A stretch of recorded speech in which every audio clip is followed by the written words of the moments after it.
Hello everybody. Happy Thursday to you all and welcome to another day in Azeroth. Thank you guys very much for being here. Dustin, Valerie, Esme, Barton, Bandit, Mantar, Magnus, Towan, Lynn, Ilpo, Glan, welcome everybody. Appreciate you guys. Hope everybody is doing well today. Yep, we managed to catch the rallying cry of the Dragon Slayer. I was trying to get some of our quests turned in yesterday. I got a handful of them turned in. I wasn't able to make my way out to Darnassus. And then we have a couple to turn in here in the Plaguelands from like follow-ups that I got. I did not level up off stream. I got pretty close though by turning in what I did turn in.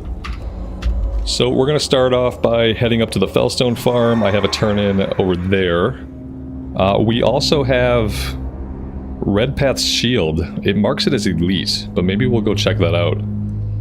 Buffalo Bill, good morning to you, and thank you so much for the $20 super chat. That is a huge amount of support this morning, man. I really appreciate it. Thanks for being here. Mr. Santa, good afternoon.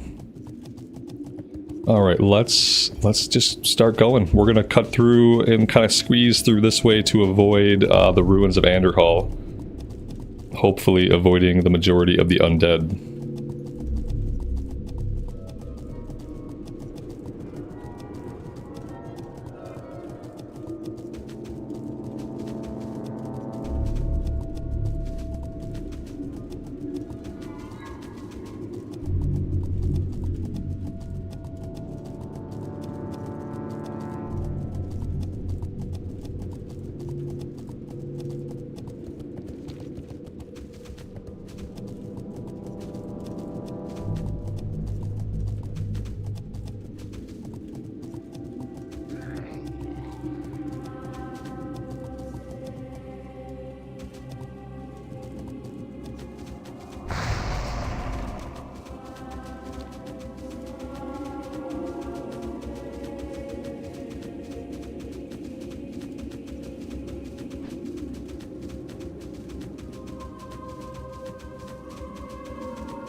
Half a bubble to go, only 1 hour to level. It'll be a little bit faster than an hour. I mean, you're not entirely like way off base.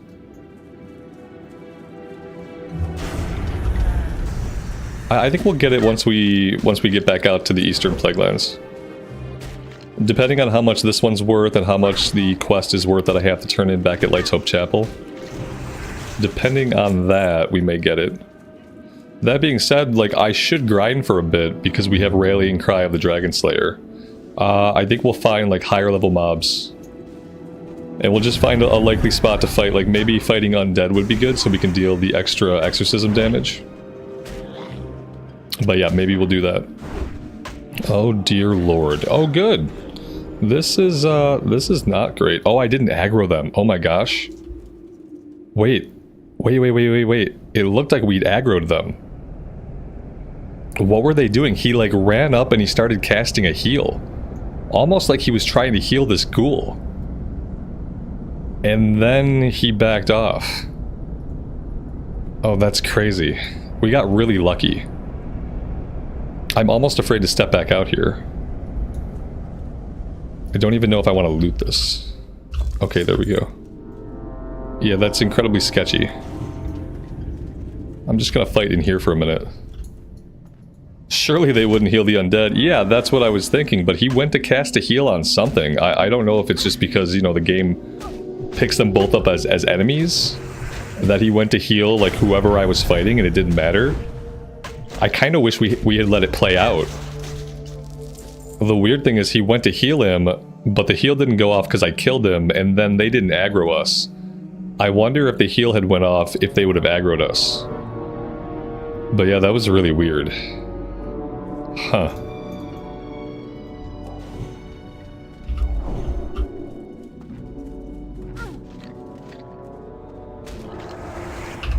Any chance we'll get a more menacing looking weapon? Probably not. I can't find any weapons on the auction house. I did get a pair of pants, and it happened to be like the same set as the chest piece, the Revenant set. So we kind of match. We have a matching outfit, but for weapons, I don't think there's anything I can do. I know everyone wants me to go into AV and get the AV weapon. I probably should at least try it. That way, if I try it and we don't get the weapon, then when people tell me to go do that, I can say that I already tried.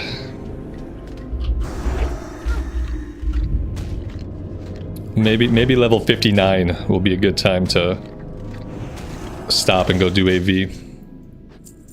Somebody told me we had to win the AV match to complete the quest. Somebody else said that wasn't true, so I don't really know what to expect. I don't even know where to get the quest, to be honest. I'm assuming it's given from the Battle Master, but I don't know that for sure.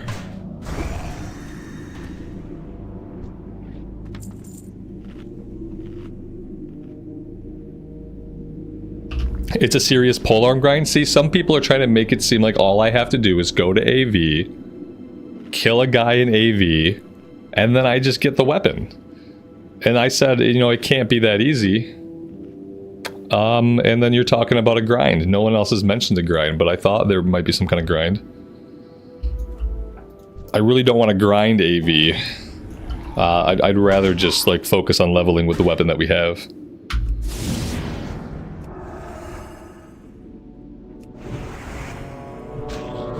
And then if we do AV, like, at 60, then that's fine. Maybe we'll get the polearm eventually. When you got yours, it was kill a guy, turn in a quest. Okay, so, like, I don't know. Maybe we'll just try it at 59 and we'll see. That way I'll know for sure, like, how it works. Oh, the grind for the weapon skill. Oh, yeah. That's right. Oh, yeah. Yeah, that's, Ooh. Oh, it's painful. Oh, don't look at it, chat. Don't look at it. Oh. Yeah, I don't know what to do about that. I should go auto-attack rats in the tram. I should just, like, stand there and auto-attack rats in the tram or something. I don't know. Yeah, maybe we're not doing that. A paladin with polearms is so weird that even though I know we have to go pay to train the ability, I often forget that we can use polearms. There aren't a lot of polearms in the game, and it's just like a pally with a polearm. Like, I guess if you're like a lancer, like a holy lancer, I don't know. Does ping matter that much for classic? Like millisecond ping? Not anywhere up to like 400 or 500 ms. If that's what if you're referring to in-game latency. Like, really, you want to hover over this little icon here? Like, mine is 19 ms. Obviously, that's really good. But anywhere up to like 300, 400 ms is okay. 300 ms back in 2005 was really freaking good internet. If you managed to have only 300 ms, you were rocking. And so, like, yeah, in Classic, it's absolutely fine to have a bit of a higher ms. 210 is amazing. Yeah, with 210, you're perfect. Like, you can go up to 300 or 400. You're not going to notice anything. Nobody in the game is going to notice anything. Like, that would be a really good speed back in like 2005, 2006 to only have like 200 ms. Yeah, it turns out internet's like really good now, so we don't have the amount of latency we used to have.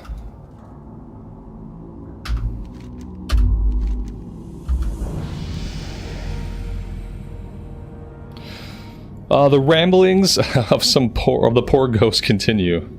I'm so cold, John. Bring me your charm and we'll be together quickly, John, before the plague comes to change us into hideous beasts. I can't see you, John, but I know you're near. I feel you near me. Perhaps if the second this dialogue is strange, I would have taken another pass at this. Perhaps if the second half of the charm was found and reassembled, this would constitute what the spirit of Janice Felstone is seeking. I guess. Locate the other half of the good luck charm somewhere on the Felstone farm in the western Plaguelands and reassemble it. Okay.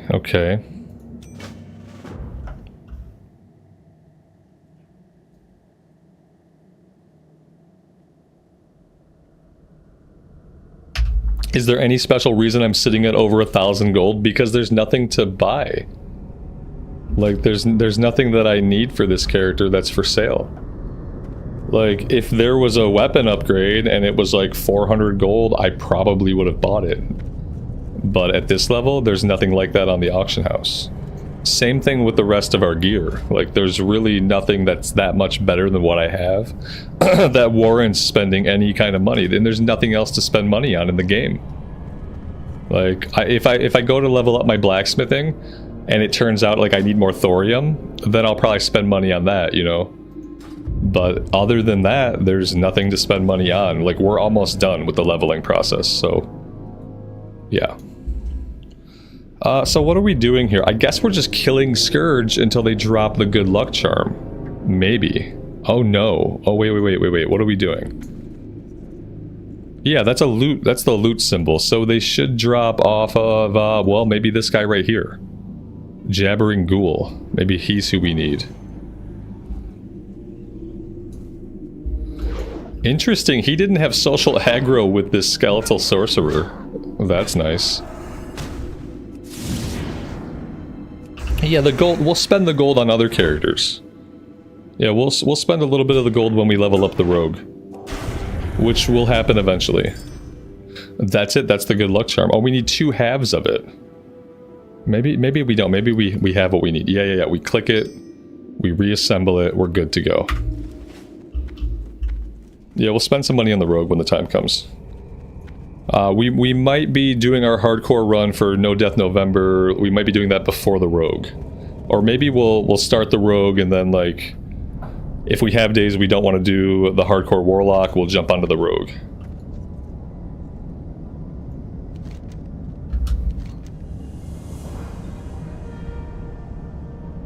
You hand the reassembled good luck charm to Janice Felstone's ghost. How are we handing it to a ghost?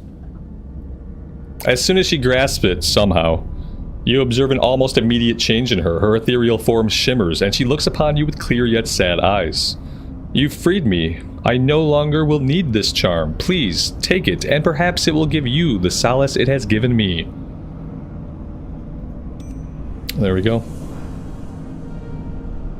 I think they farmed some of these quests out to, like, middle schoolers to write. That one in particular.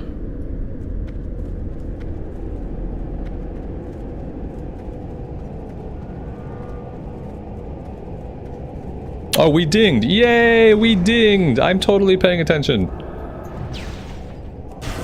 Thank you. Yeah, we're gonna play a warlock for the hardcore run. That's gonna be probably my best chance to stay alive. My best chance to stay alive, aside from leveling up another paladin. Which I think we're all fine if I just don't do that. I thought about doing a priest, but I kind of want something with a higher kill rate.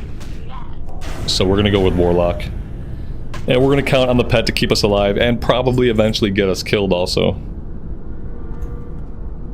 Yeah, I do hate warlocks kind of, but you know what, it's hardcore. What I hate more than warlocks is dying over and over and over and over and over again on every class in hardcore.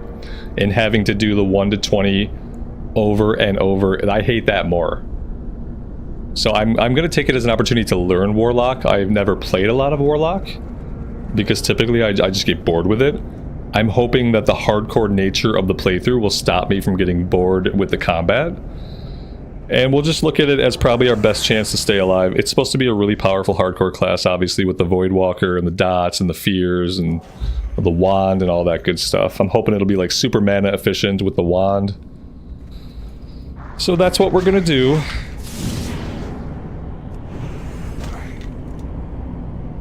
Yeah, we're gonna start a hardcore whenever we cap this character. We're calling it No Death November, but we may start a little bit before November starts, depending on how long it takes us to get from 58 to 60 here.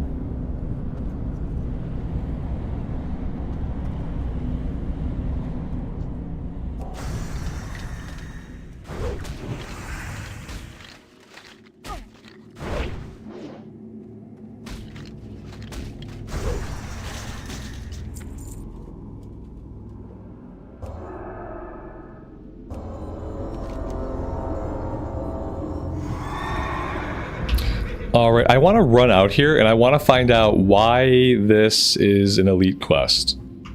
I don't know if it's that there's an elite guarding it. I don't know if we start an event that spawns an elite or what it is, but I want to know why it's elite. And after that, we'll probably just continue running.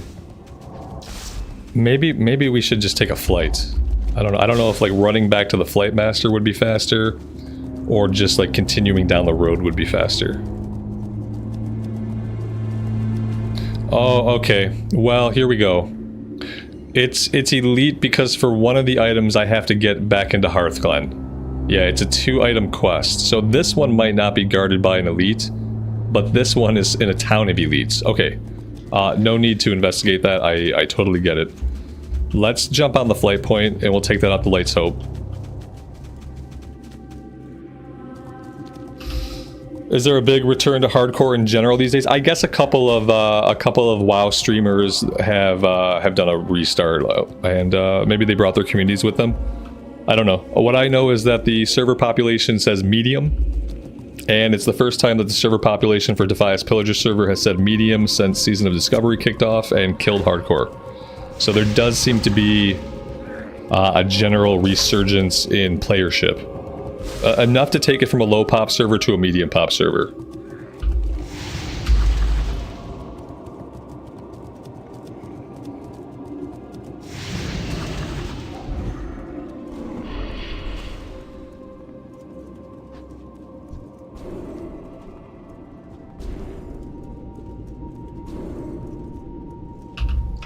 Will I do any extra rules, like no add-ons? I don't know. I don't think so. I don't know if that stuff ever really makes the playthrough more interesting, or if it just, like, slows us down. I'm not sure if it makes it more interesting. We've done stuff like that in the past. I've done no add-ons. I have done no nameplates. So, like, you can't even see where the mobs are at. I've done lots of other stuff, but I don't think I'll do any special rules. I don't know. We'll see. We have some time to think about it.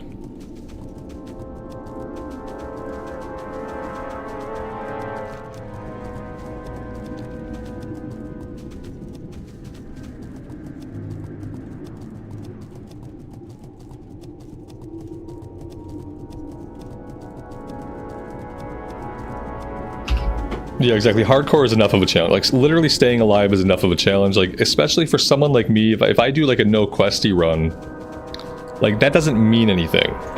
Like, me doing a no Questie run is not the same as you doing a no Questie run, or someone who's relatively new to the game doing a no quest. I know where all the quest objectives are at. Like, I don't need Questie, and I don't even need to read the quest at this point. I've done them a million times. Especially, like, the 1 to 40 stuff. So I don't think there's really a point for me to like, oh, I'm not going to use Questie and try to act like that actually matters. What can I do for you? Because it doesn't. Like, I have all the quests memorized. Be careful. There's very few that like I'll look at and have to like read them a couple times to figure out what, and usually that's the end game stuff like what we're doing now that I've only seen maybe a couple times in my life. So it's just like it's kind of like a pointless gesture. Like, I could not use Questie and not use add-ons. But it's like a meaningless gesture, and like it's kind of like it's not adding to the challenge, and it just could be annoying sometimes. Pleased to meet you. That's all I foresee. All right, let's go out to Light's Hope. You have a great day now. Yeah, if someone's newer to the game and they want that challenge and they want to like, oh, I want to read the quest, I want to figure out where stuff is on my own, then for someone that doesn't know all the quests, that's a valid challenge. And then that would probably make the playthrough more immersive. But like, that's not what I'm gonna do. I'm still just gonna take all the quests, then I'm gonna run out and do them. Because like, I have it down to like, just muscle memory at this point, like the 1 to 30, 1 to 40 stuff. From, you know, a year of doing hardcore runs and dying at around level 25. And then 20 years before that of playing the game.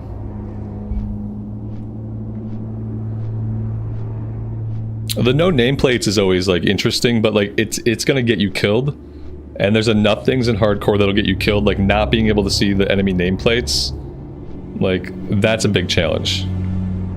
That's a big challenge, and that's just gonna make you get killed more often. So I don't even know if I want to try to bother with it. We've done a couple of runs like that in the past where we've turned off nameplates.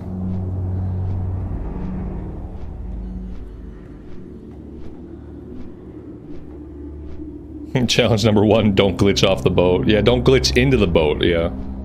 The boat dropped me because I forced my way onto it in a weird manner. So don't glitch your way onto the boat, and then you won't fall off the boat.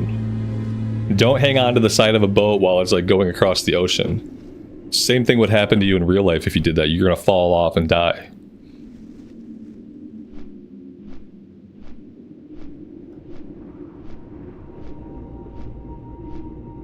No boats. We have to skip all boats.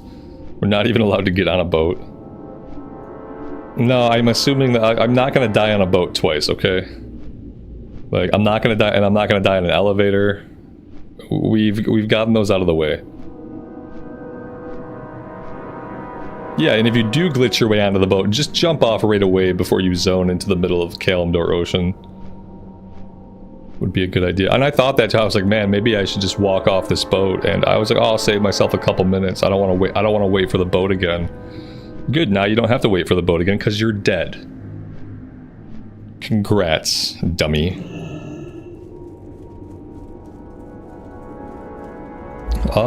Where is this guy? God, there's so much clutter, so many icons. Oh, I bought all the stuff for the engineering quest off the auction house. Well, I made the thorium bars and I bought everything else.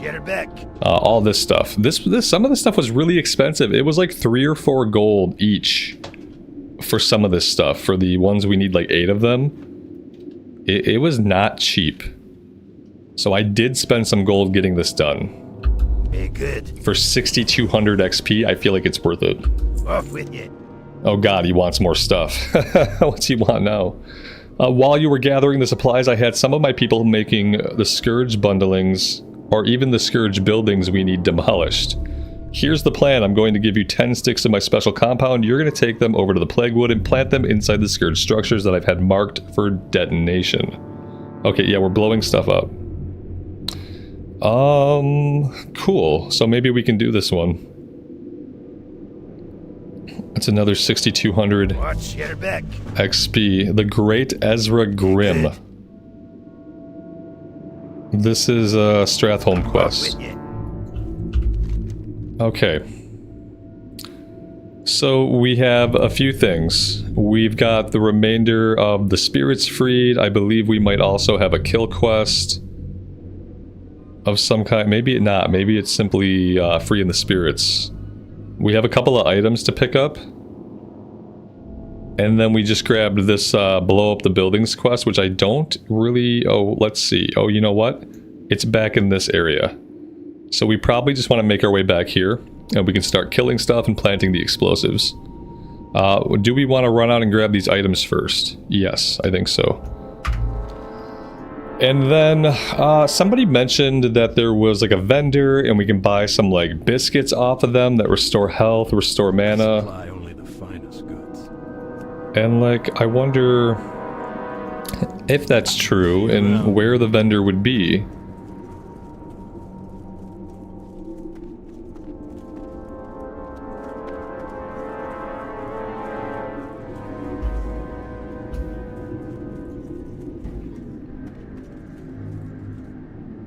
The vendor's back in Tirsal. Oh, at the bulwark or whatever.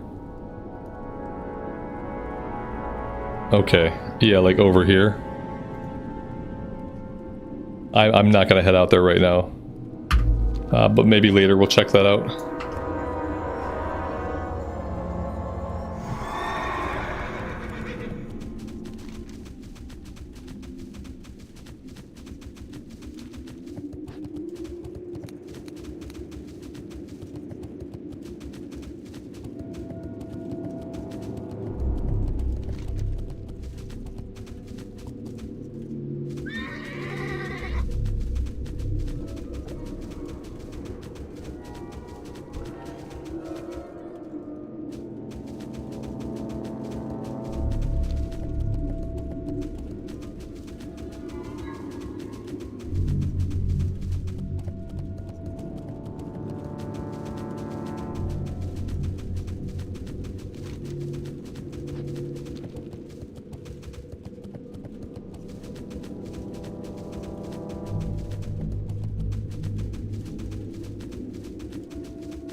Am I going to do dungeons on this character at 60? I'm not sure if I'll do dungeons. I'm going to try to do some battlegrounds.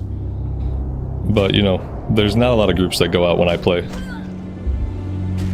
And I don't know how much time I want to spend, like, spamming for stuff. This is the activity that we have going on right now in LFG. So, I don't play during prime time. And I think if you want to do endgame stuff in Classic Era, you really want to be in a guild. And I am not in a guild. It's not as simple as, like, queuing up for stuff, you know?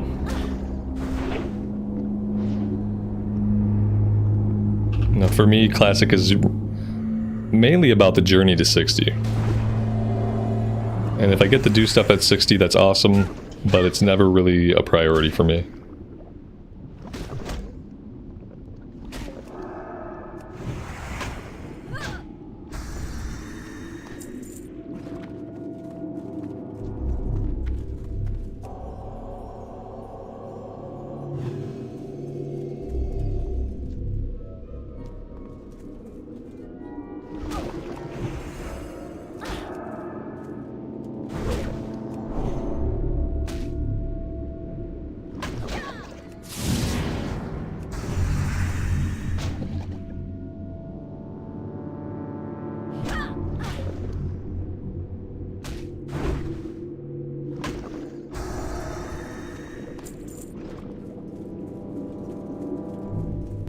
Alright, so... I mean, I want to think I can just grab this weapon and walk away. What are the odds that's how it shapes out? What if I get attacked by, like, all these guys? It's not marked as a group quest or an elite quest, so I should just be able to take it. Let's cross our fingers. Okay. Okay, okay, we're not getting out that way. Nothing bad happened. In fact, they all kind of just vanished. That was nice of them. I'm assuming there's only one way out of here, unfortunately. So we have to circle all the way around.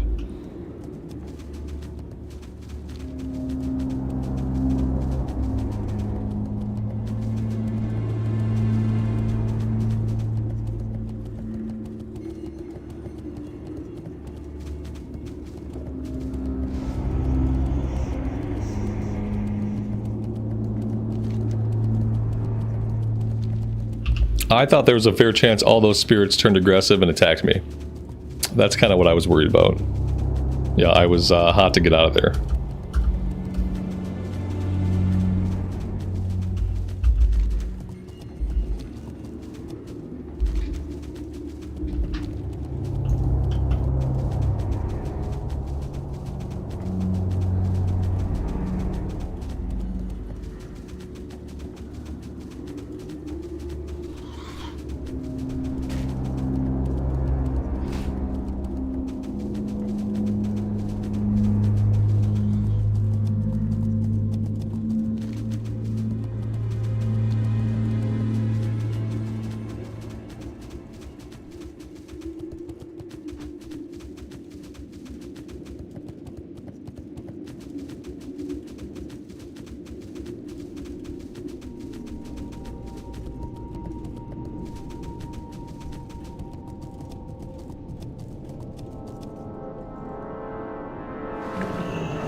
You should be able to skin gnolls. They're basically dogs. You can skin worgen. They're basically dogs. You should also be able to skin furbolg, because they're basically bears.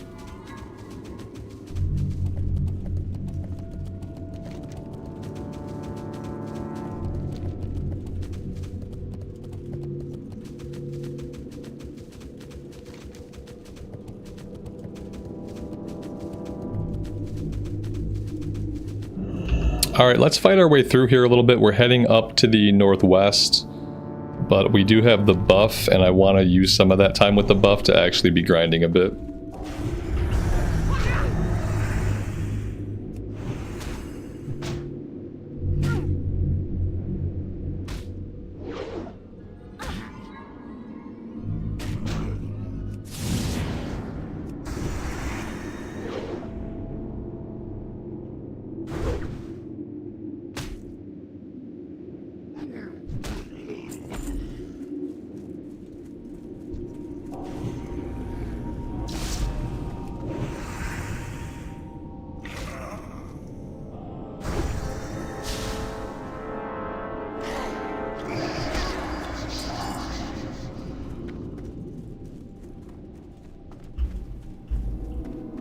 Guitar Junkie, good afternoon, buddy. Welcome to the stream. Thanks for being here.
So we're supposed to be marking these for detonation. I'm assuming what, we have to fight our way inside, maybe.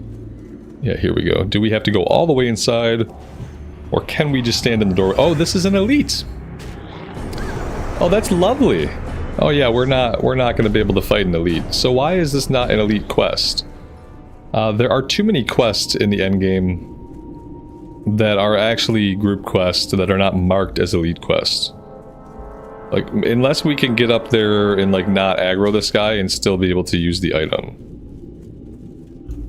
Which, it really didn't seem like it. We'll try to kind of walk up to the doorway, but... it doesn't seem like this one's gonna happen. Add it to the list, the growing list of quests that we can't do solo.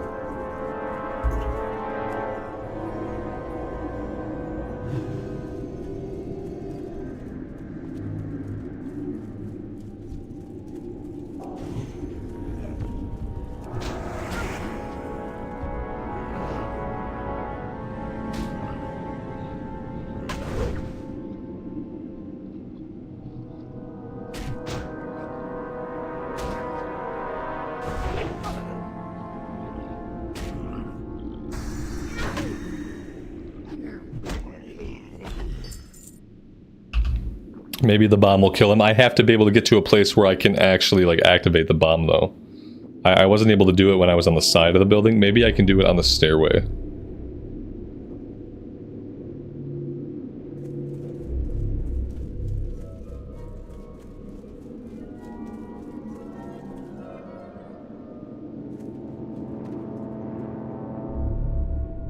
It just keeps saying requires mark of detonation. Yeah, I don't know what that means. Requires a mark of detonation. I don't know.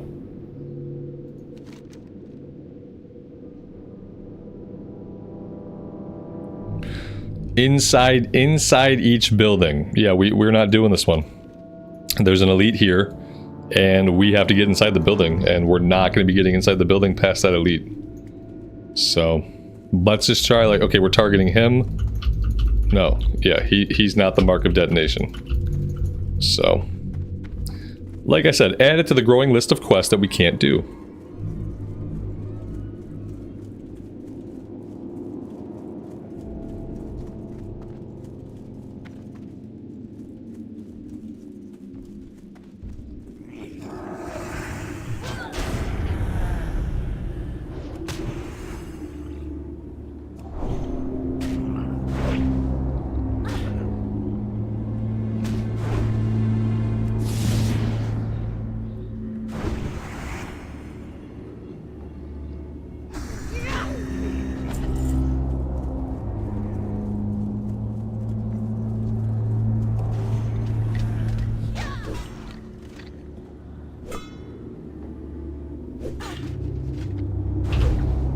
Christopher, good morning, buddy. Welcome to the stream.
Joshua, I appreciate that. Thanks for checking out the stream. Lael, I'm sorry to hear that, man. Mine were bad like last week when we first got our first round of autumn-esque weather. They've kind of like leveled out a little bit since then.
Jonathan, good morning to you. Welcome to the stream.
Oh man, I hope that if we do a warlock in hardcore, I really hope there's a way to make it so that we don't need to drink. Because once I'm done leveling the paladin, like I never want to drink again in the game. Like I just want to not have to deal with my mana. And I'm hoping, like with a wand, I'm hoping we can kind of get the warlock to that point. I know they can do some kind of trickery with like life tap and mana tap and stuff like that. Life tap, okay, but then I don't want to have to eat either. Like, basically I'm just hoping we can make it so that there's not a lot of downtime. Because after all the downtime that we've had on this character, especially like from level 30 on, I really just need like some kind of momentum in my gameplay. That's why I had picked the rogue originally for, like, you know, the next character on Mankrik. I don't think I'll survive on a rogue in hardcore. Otherwise, we could just start the rogue in hardcore, and then when they die, we can move them over to Mankrik.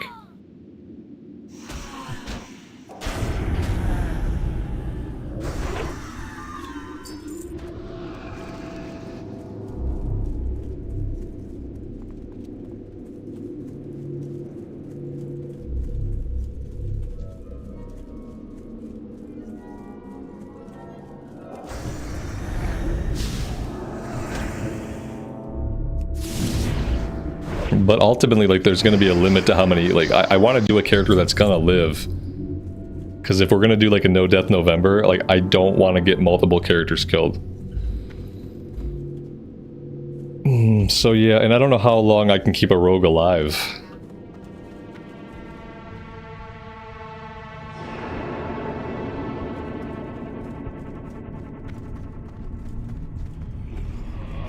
He's an elite.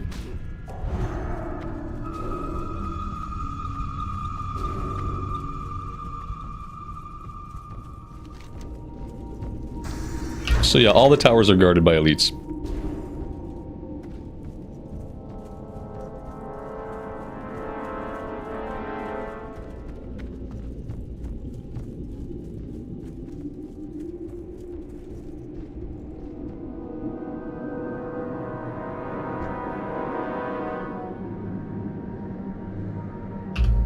Yeah, I mean, rogues have vanish. That's true, but that's basically all they have. You have evasion, like, you can pop evasion. You get evasion pretty early on. And that can help, like, negate some incoming damage. But then the only other, like, really way to survive that you have is to vanish. And then I don't know if that's, like, 100% effective in all situations.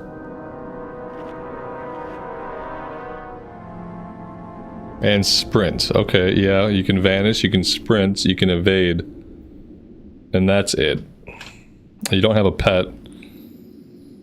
You don't really have, like, damage bubbles like the Paladin or the Priest do. You can't sacrifice Demon. Yeah. I don't know. I foresee myself getting a rogue killed at, like, level 20. Like level 22. Which again, I guess it wouldn't be the end of the world, but it would mean that I'd be doing more than one hardcore character. I wonder, like, rogues have to rank pretty low on the survivability scale for hardcore.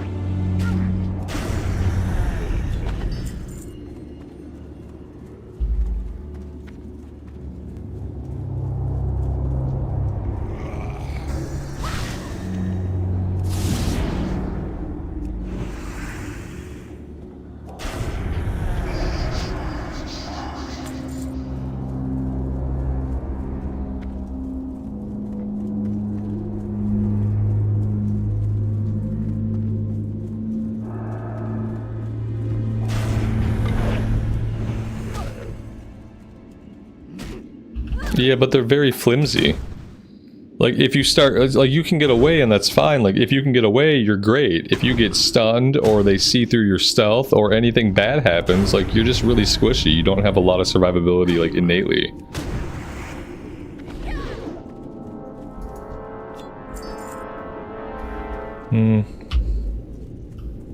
I don't know. We'll see. I'll think about it. Either way, whether I do the rogue or the warlock, it'll be a little bit of a learning experience. Take engineering. I thought about taking engineering for the dummies. Yeah, now if we got a dummy, if we have a like a decoy, that could be obviously that could tip the scales. Because then at least that way, like, before I sprint away, I can drop the target dummy. That could, like, stop me from getting dazed. If we vanish and something sees through the stealth, we can drop the target dummy, we can get away. Yeah, it is, maybe. Maybe. Yeah, and you get the goggles really early. Like, way before you can usually get, like, a headpiece with any stats on it. Supposedly somewhere we're supposed to be able to fight enemies for this quest. As you can see, we have 2 out of 15, so I don't really know if maybe like Questie is lying to me, or if there's just a better spot we could be in. I might go to this tower and then have this tower fly us back here, and then we might check out these other areas. Because, yeah, we're just not finding any of the mobs that we actually need.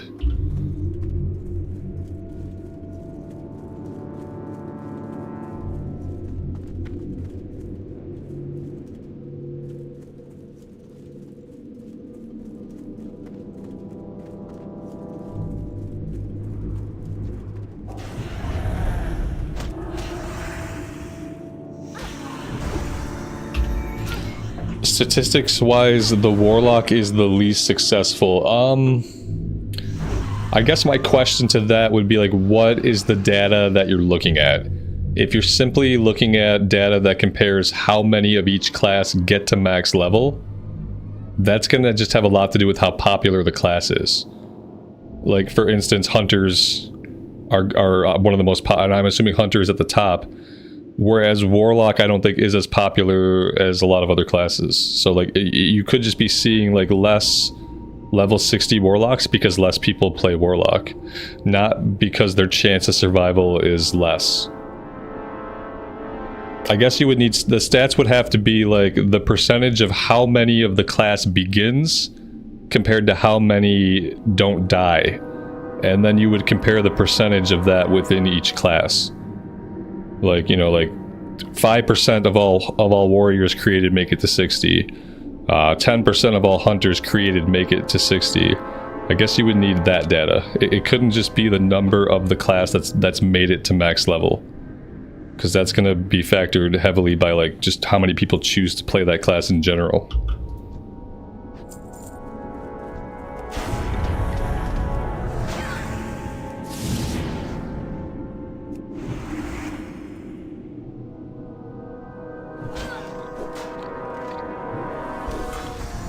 At the end of the day, you're going to die. Basically. At the end of the day, most likely, no matter what you do, you're gonna get killed by something prior to level 60.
Alright, I'm gonna jump a flight over to the other side of the zone and see if the mob density there is better, and see if they actually have mobs over there that we need. Need something? That tower is East Wall Tower. What can I do for you? Safe travel.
Yeah, see, I bet if you had a list of most popular class to least popular class, that would directly mirror the data you're looking at that shows most 60s in hardcore survived to least 60s in hardcore survived.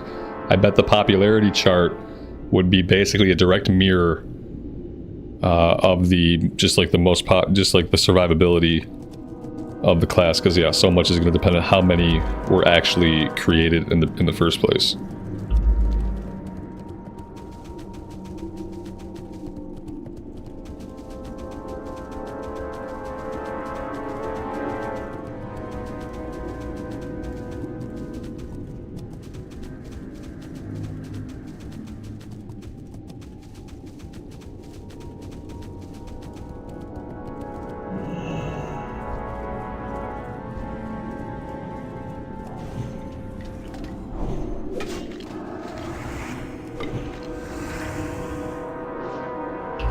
Okay, also the guys over here, there are more of them for the quest, but also these guys are a higher level, which could be okay, since we have the Dragon Slayer buff for another 51 minutes, but we'll see how this goes.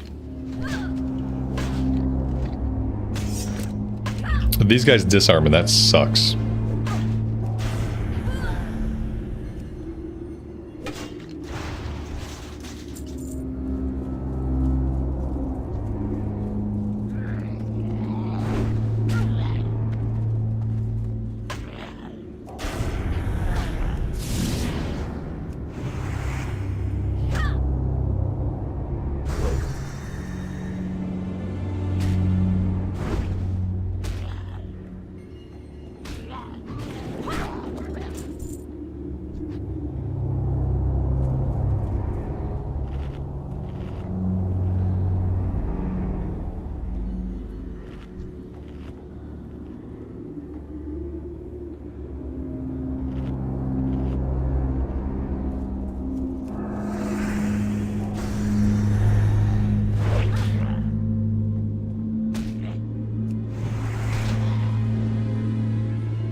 Alright, let's go check out this area over here. And see, like, what level the mobs are and if it's the same type of composition.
Alright, so these are not the guys we need, and they're level 60.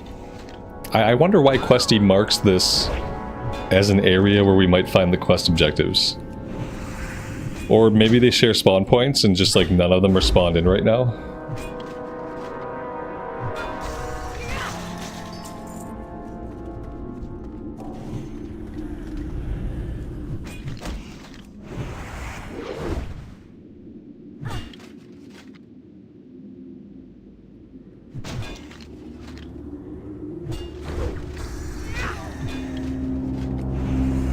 Yeah, it's the ghouls that we're looking for.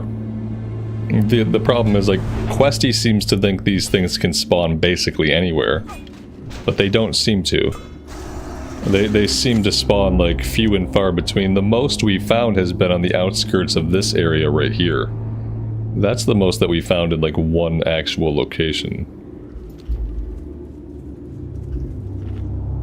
But now I'm curious as to what's going on back here. So we're going to fight back here a little bit and check it out.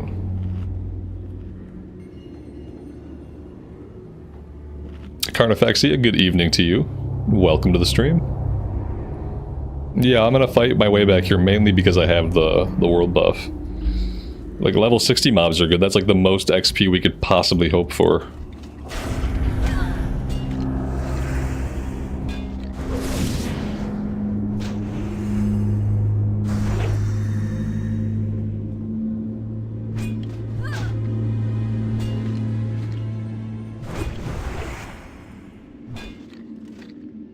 Maybe if we kill our way back here, on the way out, some of them will spawn in as the mobs that we need.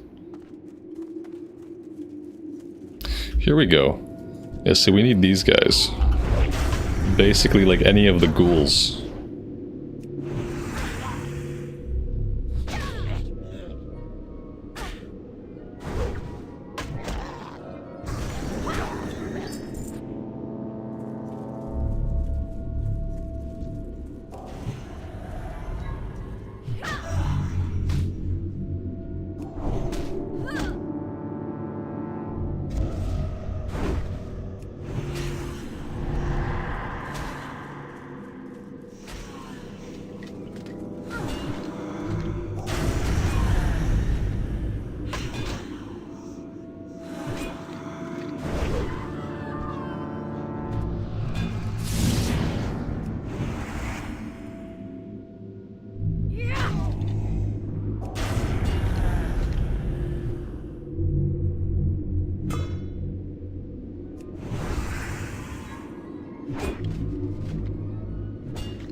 I didn't get any of the biscuits yet. The vendor is all the way out in Tearsfall Glades, I guess. We have to go back to the Bulwark. So at some point today we'll go out there and we'll check out what they have.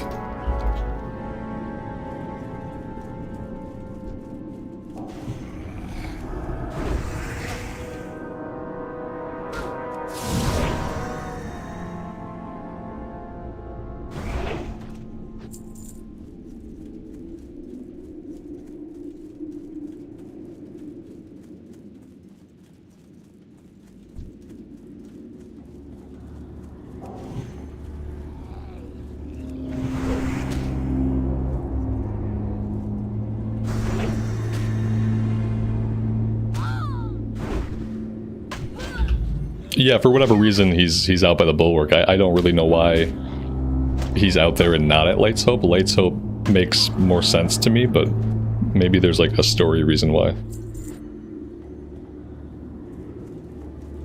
Is there one at Light's Hope? Okay, I didn't see him, and everybody told me that it was out at the Bulwark. So we'll look. I didn't see him. There's only about 700 NPCs out there. I tried clicking on a few of them and checking out their names, and like I didn't see anybody that looked to be a vendor, like not a rep vendor. We'll check.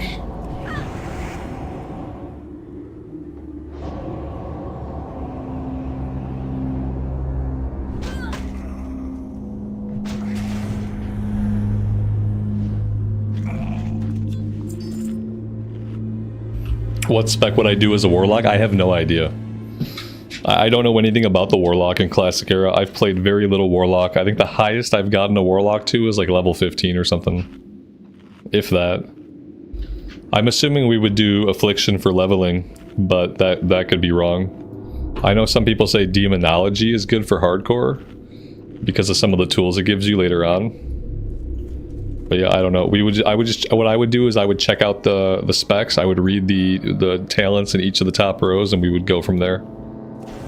We'll probably end up trying many different specs.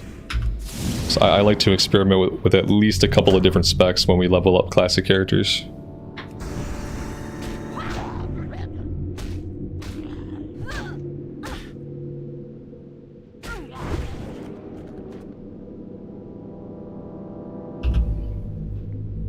Yeah, I don't have a guy at Chillwind Camp. No, there's not one at Chillwind. There's a person you can turn in the items to. Like, I can turn in my rep tokens at Chillwind Camp, but there's only a leatherworking vendor there. Maybe it's pulling from like different versions of the game or something. I don't know. Maybe stuff was added in like TBC. Maybe stuff got added in Wrath of the Lich King. All we can do is look. So we'll look around. We'll either find somebody or we won't.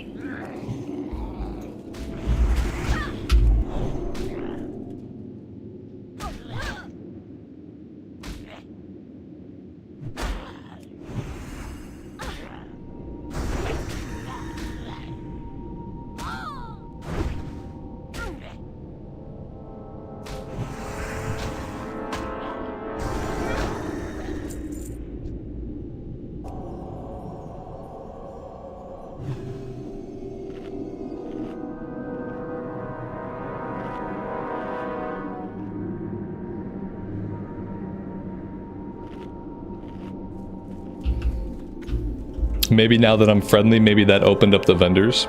Maybe that's a good point. Yeah, we did hit friendly. Maybe that changed something.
I noticed the guys up here are also dropping Invader Scourge Stones, which I think are the level above the Minion Scourge Stone. So these might turn in for an item that'll be worth like a decent chunk of rep. When we turn 20 of these in, we get a rep item, but it barely moved my rep at all. So if you wanted to farm rep, I guess these guys would be maybe the way to do it.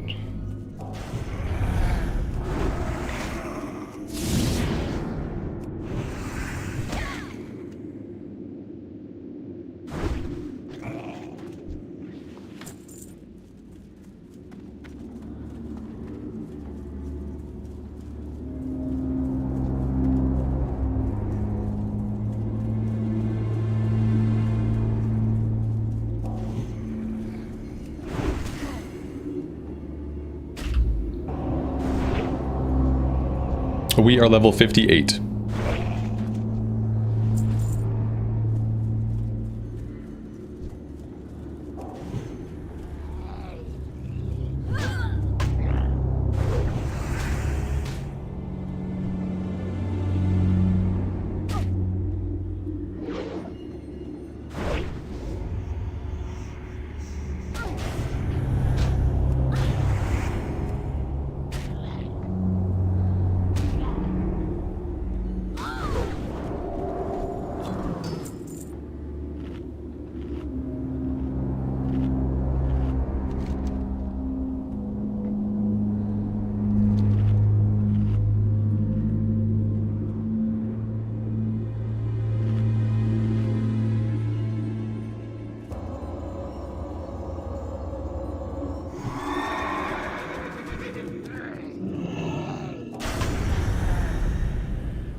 Yeah, it does feel really good to be here on a Paladin. It will not feel as good on any other class.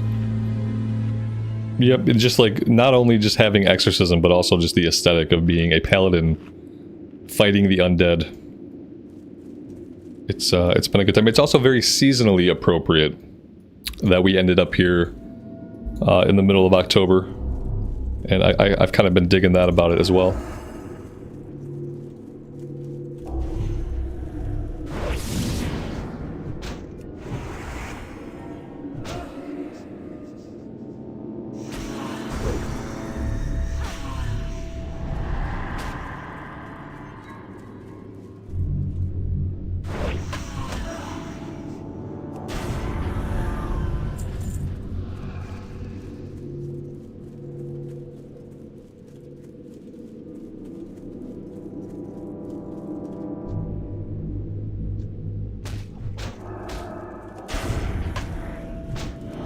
Okay, this place has eyeless watchers.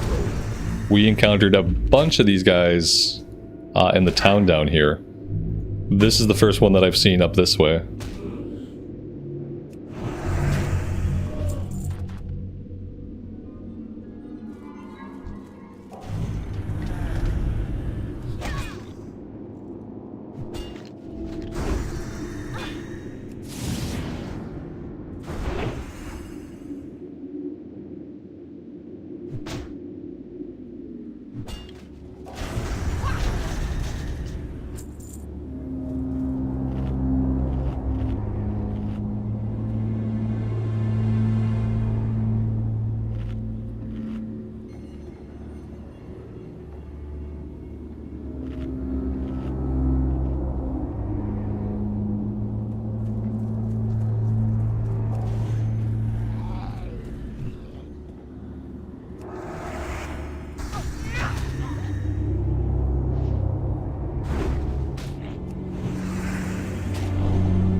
Alright, the quest is done. I think I'm just gonna grind here until our 27 minutes is up. We'll spend the rest of our buff here since we can get the Invader Scourge Stones. These guys are a really high level, and we're getting decent XP here.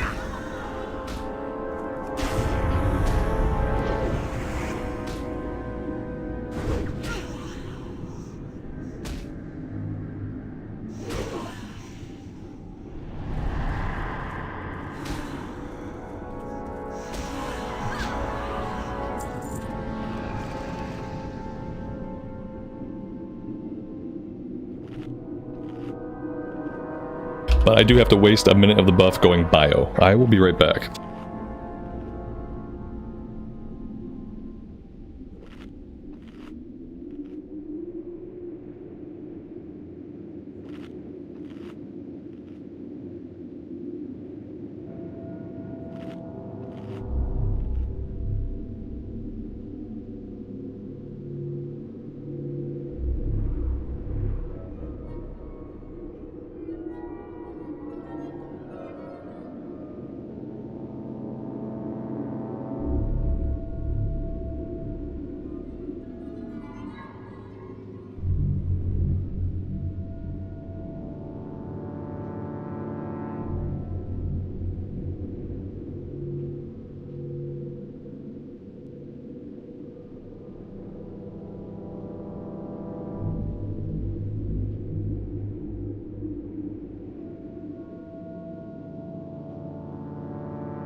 Are the bone fragments for rep also? I don't know.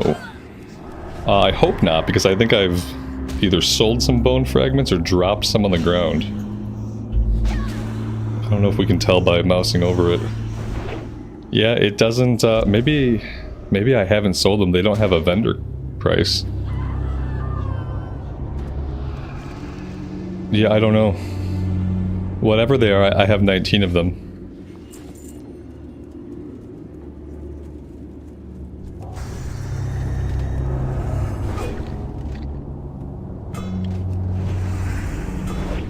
I will hang on to them. And maybe by checking out like different NPCs, eventually we'll figure it out. Or maybe eventually I will look it up.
So there's a quest. When you turn in the first 30 bone fragments, you receive 9,500 XP and 1,000 rep.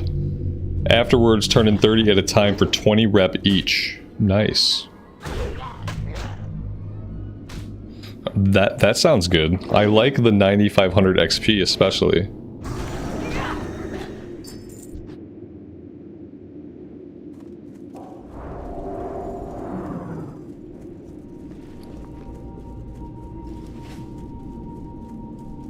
So we have 20 right now, we need to find 10 more, and then we have to find the NPC.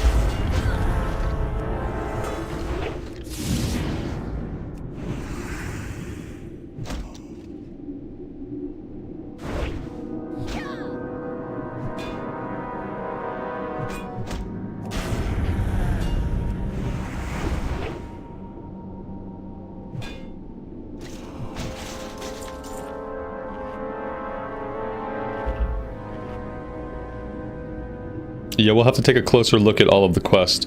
We might have opened something like that up since we hit friendly.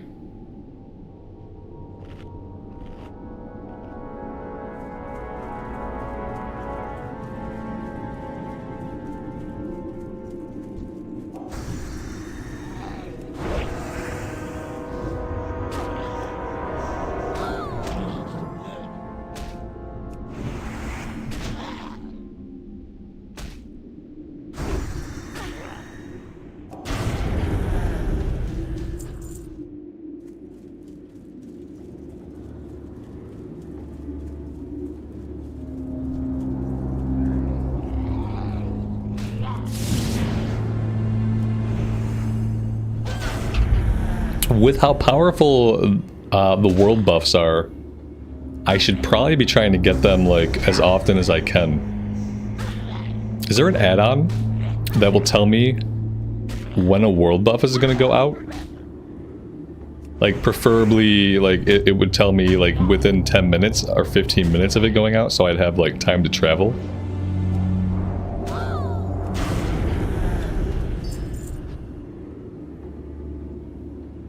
Nova world buffs.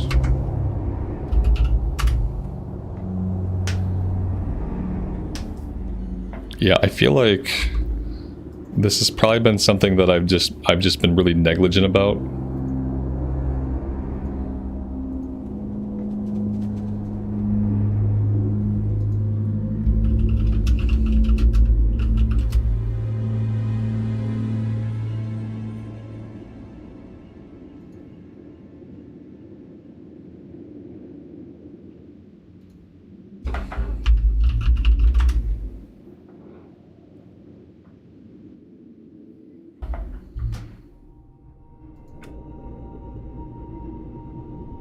So how is this going to alert me?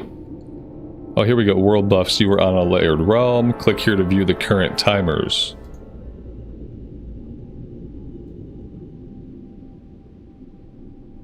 Okay, so that's what I currently have on me. In what way will it let me know when a buff is going to go out? Like, will that be like a message in my chat log? It pops up on the screen and in chat. Okay, that's awesome. Cool, cool, cool.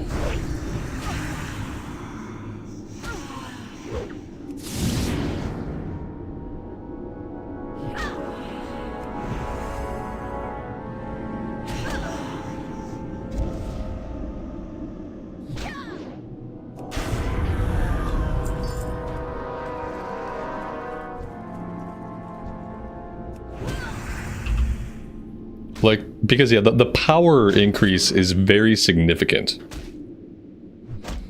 And I do feel like having it as much as possible, especially like, basically always, but when we're doing the hardcore run as well, like trying to make sure that we have it as often as we can.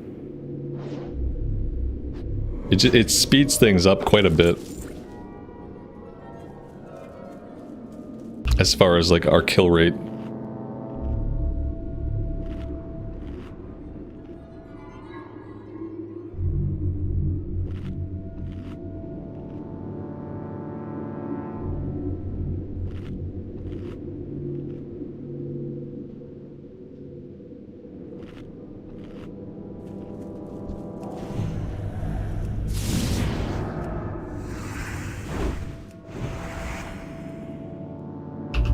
Yeah, I've never had both of them together.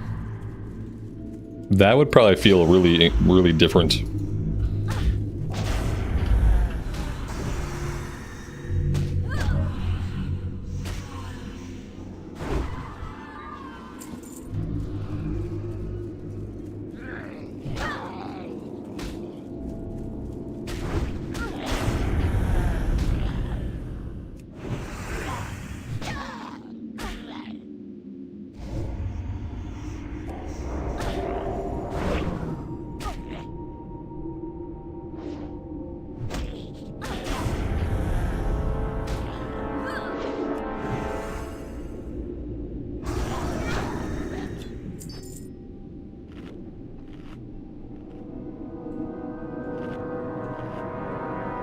Yeah, that's why it depends on how much time the buff is, how much time the add-on's gonna give me. Because I can, if you give me 8 minutes, I can basically get anywhere in the world. So yeah, it depends on if it gives me like any lead time, or if it's like, oh, in 15 seconds the buff is going out.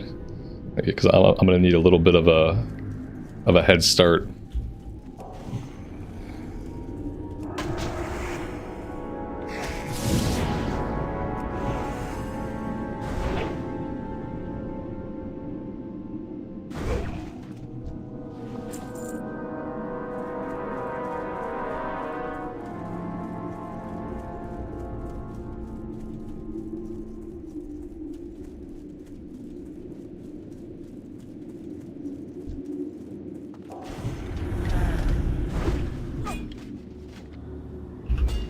Saving the spirit should increase your rep with the Argent Dawn? Yeah, absolutely.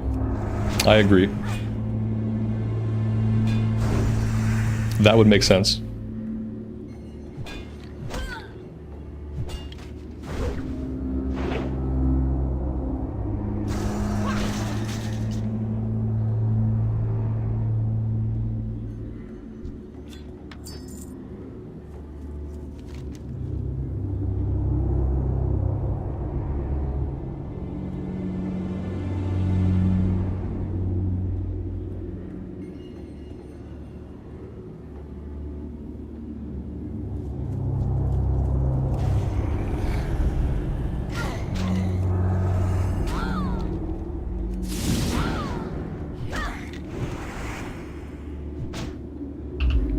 I'm going into Molten Core soon?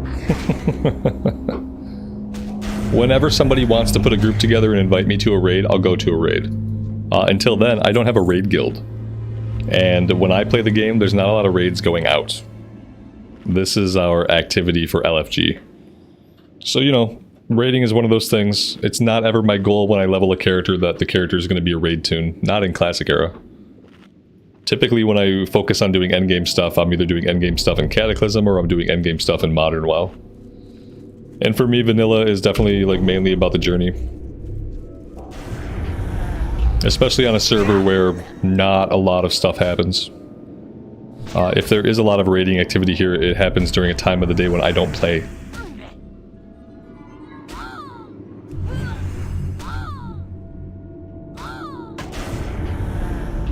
We're gonna do some battlegrounds. Because battlegrounds are a thing that I can queue for. That I can guarantee, like, at some point I'll actually get into one. Now, the result of getting into a battleground at level 60 is probably just going to be, like, really geared up characters killing us. So, we'll see how that goes.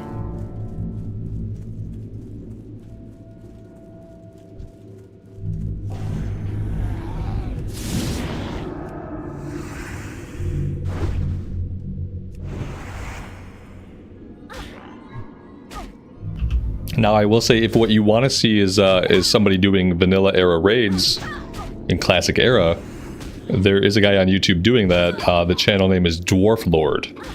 Dwarf Lord seems to raid Classic Era quite a bit. And last I checked, he streamed like pretty frequently, like most days. So if you want to check out like some Classic Era raiding, go hit up Dwarf Lord's channel.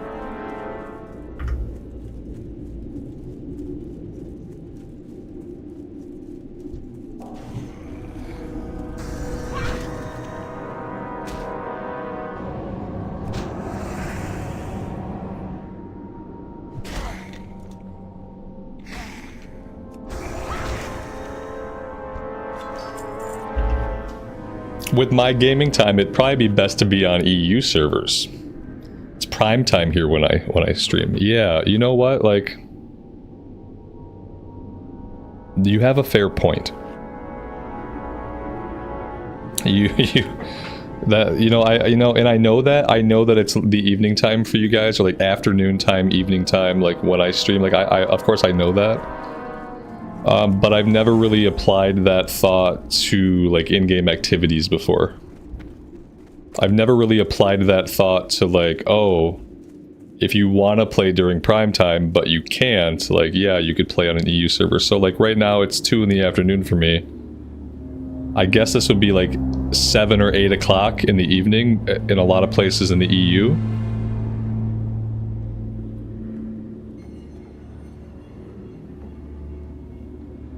$8 p.m. Right, and I guess like a lot of raids go out like 7 o'clock, 8 o'clock server time oftentimes is a popular time for people to put out raids. If I was on an EU server and I was raiding at like a 7 o'clock server time start time, that would be like really freaking incredible for me. That'd be a 1 o'clock start time for me. And like raid is over by dinner time. Raid is over well before dinner time.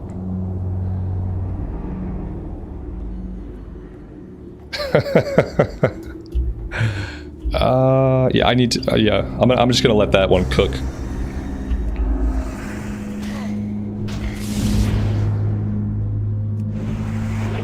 I'm gonna let that thought just fester for a while.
Do I use wireless or wired for my setup? I'm wired. Yeah, this PC is wired. I have never I have never used a wireless connection of anything for gaming. My internet's wired, my keyboard is wired, my mouse is wired.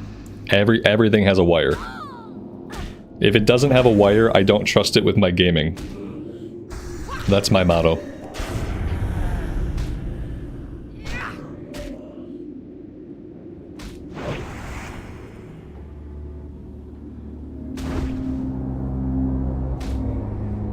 Yeah, I can't, like with what I do, I especially can't afford to be on wireless. Because not only would I expect like constant lag with my game, I would definitely expect like lag with transmitting to YouTube and streaming and stuff. Yeah, I've never been on wireless. The only PC I've ever used on wireless was obviously when I worked with corporate. I had a work laptop and that was on wireless, but I would never trust it with my recreational time. I even have my Xbox Series X wired. Like even that's off the wireless now. I ran a wire to that like a month ago. My kid was playing Fortnite and I saw like characters lagging in Fortnite and I was like, oh no. Oh no, my sweet summer child, you are not gonna do competitive PvP with a wireless connection. And I got that sucker on a hardline. Had to buy like a 40-foot cable.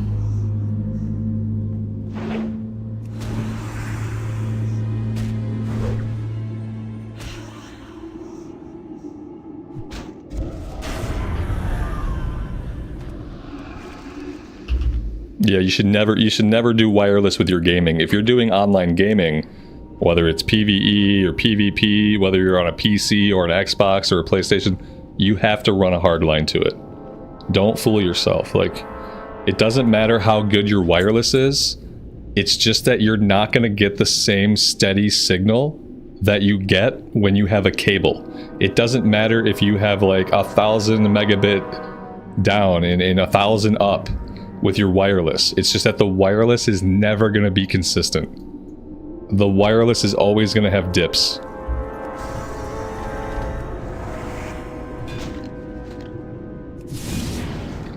If only your parents were gamers. Yeah, he probably like will never appreciate things like that. That like I literally ran a hardline to the Xbox so that his experience could be like marginally better. I don't think he'll ever like appreciate that kind of stuff because he's just like used to it.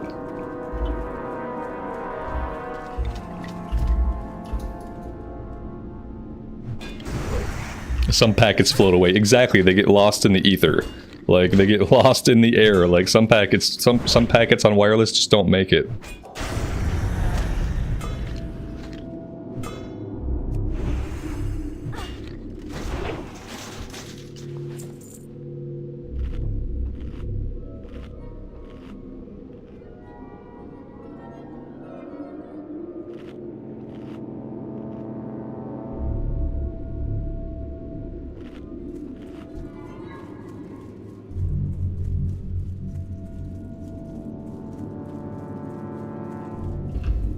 The Wardo, good afternoon to you, buddy. Welcome to the stream.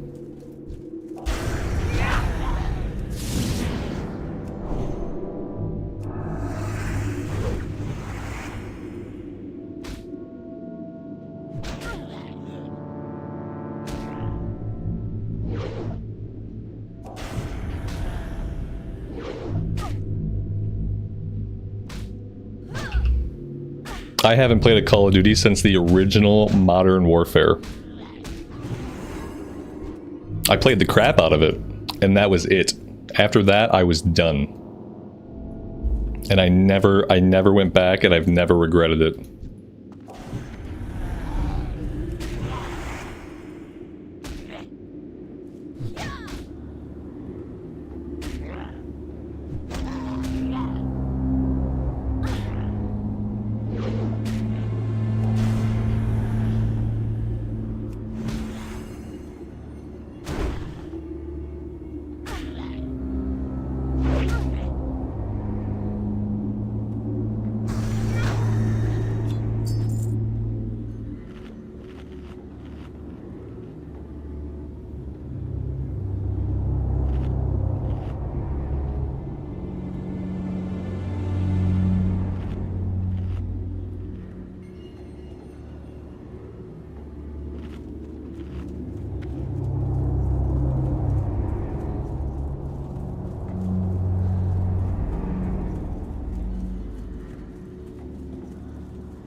Yeah, we are running out of time on our buff. I think we'll have 6 bubbles into the level, and that's pretty good.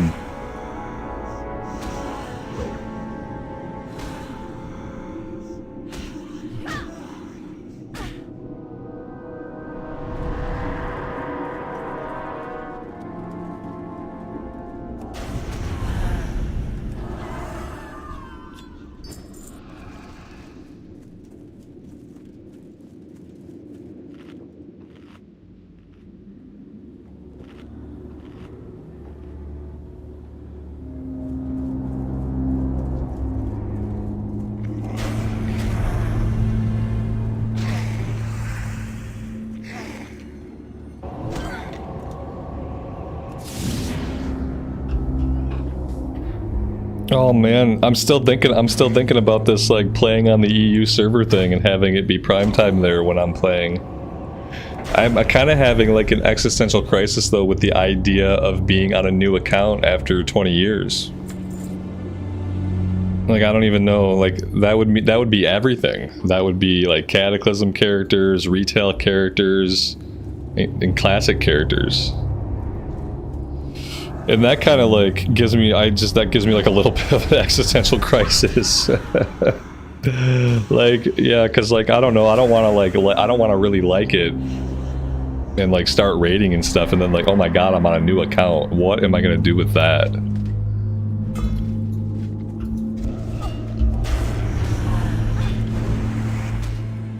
Oh my god. Because I couldn't even pay to transfer, right? Like I couldn't even pay to transfer like a character from like my US account over to my EU account because they are completely different accounts for completely different like clients. Like I don't know. Would I have to install a different game client? Or would I just be logging into a different version of Battle.net? I guess I need to talk to somebody from the EU who plays on a US account or something. Because I don't even know how I would go about it. I guess I would go to worldofwarcraft.com/EU. I'd sign up for the account. I would do all that stuff. And I would assume that would give me a link for the EU Battle.net, which would then be a separate button from my US Battle.net. Most of the people I talk to who are in the EU and they play on the US server say they only have about 200 or 300 milliseconds of lag. And 200 or 300 milliseconds of lag is 0 lag. As long as this button down here is green, you are good to go. If this icon down here turns yellow or red, then you're having problems, and it doesn't do that till you're like at like 1000 or like 1500 ms. It would be 2 different Battle.net accounts.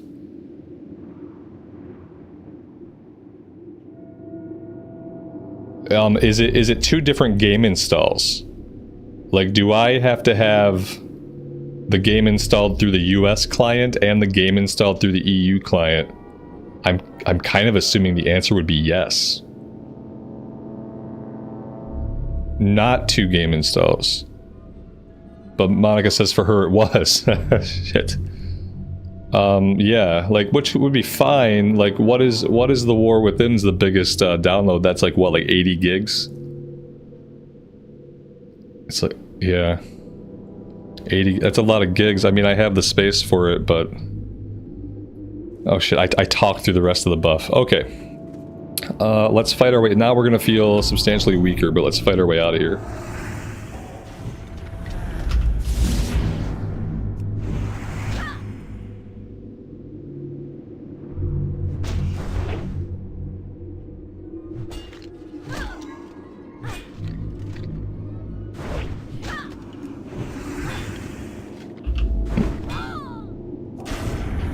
I guess the only way I'm gonna know for sure how it works is to try it out for myself. Oh man, I don't know. I'm gonna have to think about that a lot. That's like that's an investment also. I mean, it's not a big investment just for Classic Era, I guess. If all I'm playing is Classic Era, then I guess it's just having an active sub.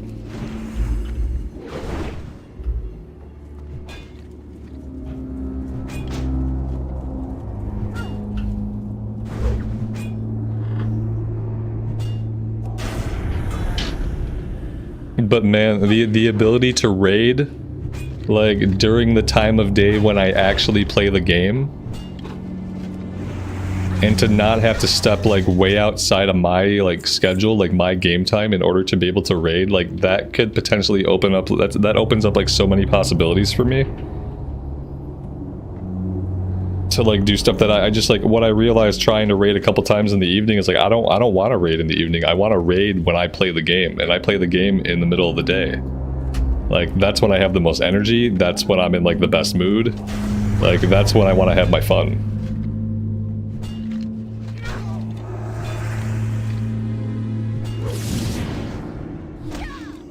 Test it out on the hardcore character. That's a really good idea.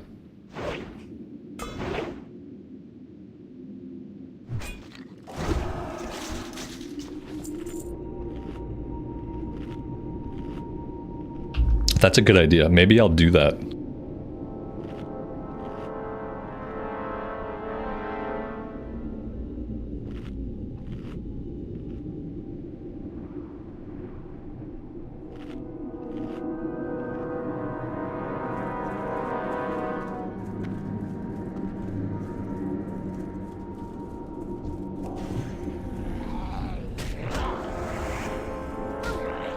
And then since it'll be prime time, there will just be more people on and more people playing in general.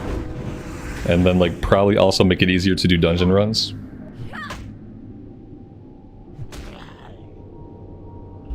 The official one is Stitches, I'm pretty sure.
You can have an EU account and NA account on the same Battle.net account. Okay. Yeah. I mean, I guess I understand that because I have this account and then I have an older account on my Battle.net account. So I have two US accounts technically on my Battle.net account. Only one of them's active, obviously. So then somehow under my Battle.net account, I could start an EU account, and then maybe I would just have that as an option in my Battle.net in the dropdown?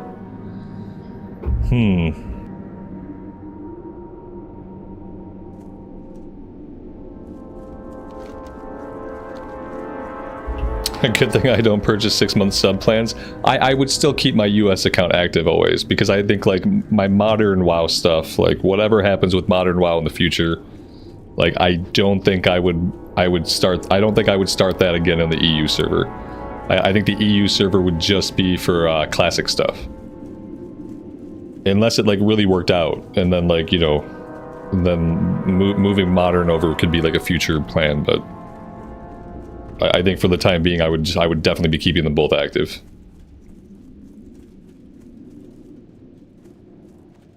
Greetings. Be careful. Have a good one. See you later for the Alliance. Dang, that was a chunk of XP. Okay, so we need to look for a vendor. Oh, a quartermaster. Here she is. Okay, she was right in front of me. Well met. I would like to buy from you. 2148 health, 4400 mana. How does that compare to the water that we have? Oh. It's really freaking good. Okay, that's so good.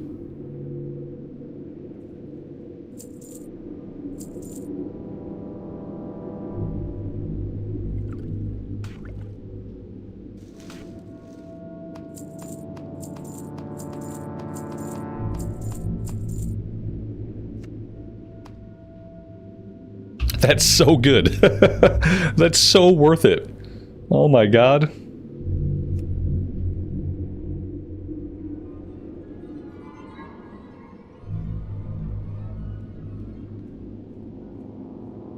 Safe travels.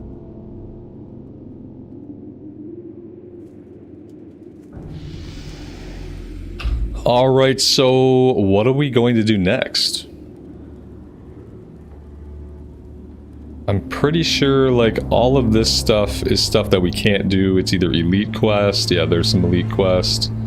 These are some kind of daily quest. Welcome. Superior armaments. Feet on the ground. 30 insignias of Dawn or insignias of Crusade. We don't have whatever that is. These are blue weapons. Maybe this is like Hearthglen stuff? I don't know. See you soon. But then we were also wondering about the bone fragments. Well met. Yeah, see, this is Scourgestone stuff. Honor, friend. Need help? Be careful. We can turn in some of these. Go with honor, friend. Light bless you. For the Alliance, light bless you. Go with honor, friend. Be careful. For the Alliance. That'll get us a couple of reputation tokens.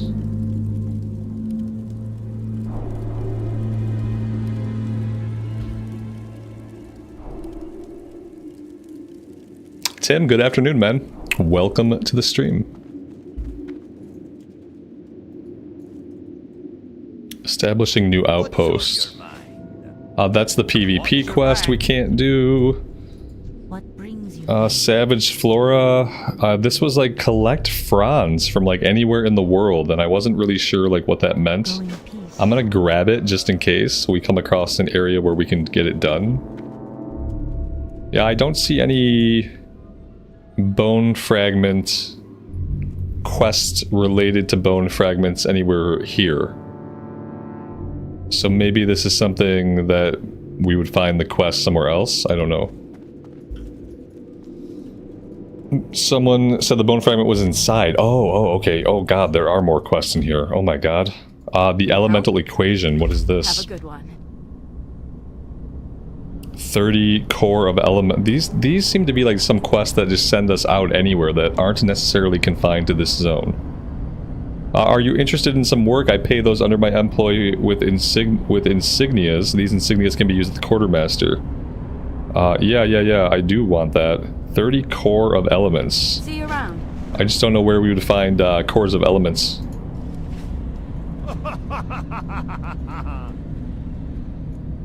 Hey there.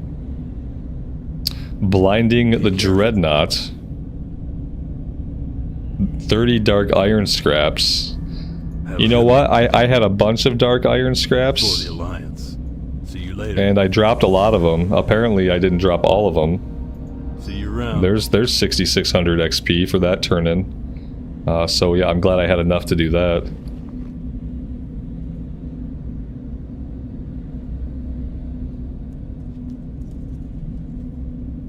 Can I help you? For the Alliance. 30 bone fragments. Okay, I have 28 bone fragments, but let's grab the quest. See you around. Have a good one. You need something? Armor doesn't make itself.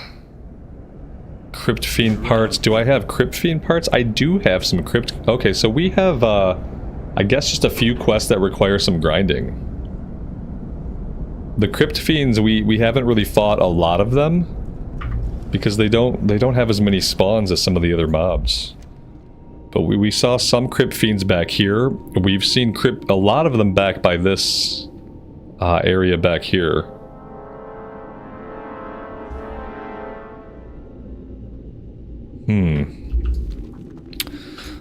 We could just go back into the area up this way and get the rest of the bones and see if we can find any of the crypt fiends there.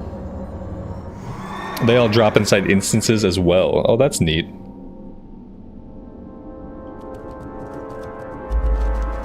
Right on.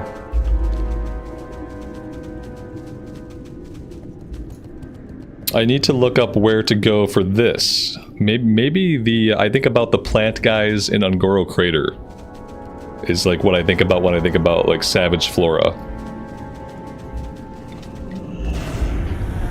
So maybe Ungoro Crater would be a place we can get those.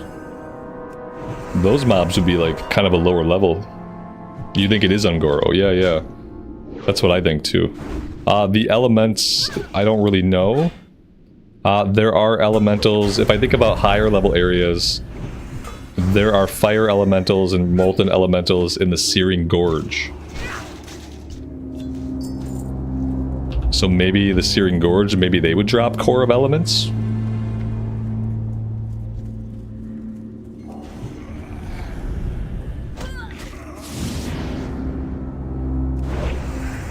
So we potentially have like some farming we could do. You know, we could do some farming in Ungoro Crater, we could do farming in Searing Gorge.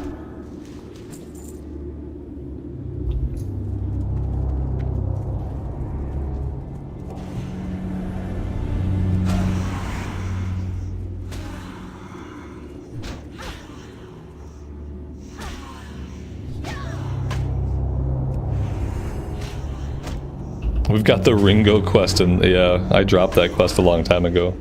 But technically, you know, it's still there. The rock elementals in the Badlands? Yeah, well, we could do that, but I want to be killing stuff that I'm still getting XP for. Yeah, like, while we're leveling up at least, you know what I mean? Like, if we were 60, then we would just go kill them at the lowest level we possibly could. But at level 58, if we're going to do it, I want to do it at a level that gives us XP. But yeah, otherwise the rock elementals in Badlands would be really good. At 60, we'd be killing them, like, instantly. I like how the questing feels at this level, how it kind of shifts from, like a lot of plot-related stuff locally to giving you, like, these quests where you can go off into the world and do them in random places. Like, kind of opening it up. And then, like, basically, it's just driving you to fight things. It's like, okay, go get me 30 of these. Like, basically, go fight 90 mobs. Go fight 100 mobs. Because that's going to be the majority of your XP. Is going to be, like, from the actual fighting you do.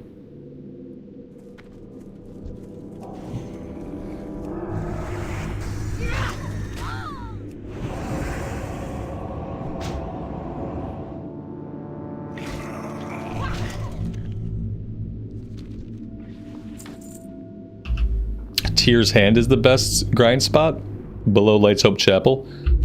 Do we have Nerubians back there? Like, I'm about to finish up with the bones, but I need Crypt Fiend parts. I know there were some Crypt Fiends up here, and I know there were some out to the west.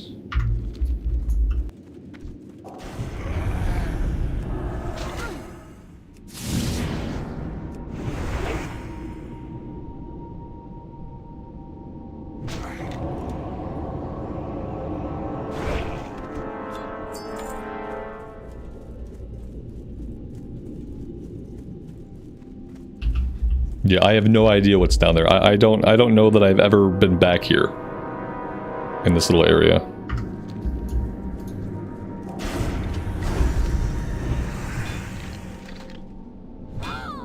I've been down there in Cataclysm.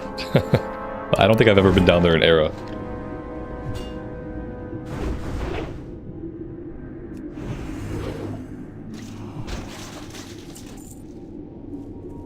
It has good golden loot, so just like a general, like, grinding spot. Not necessarily for the quest items, but just to, like, grind XP. Grind gold, grind loot. We'll go check it out at some point, because I don't think I've ever been back there in Classic Era.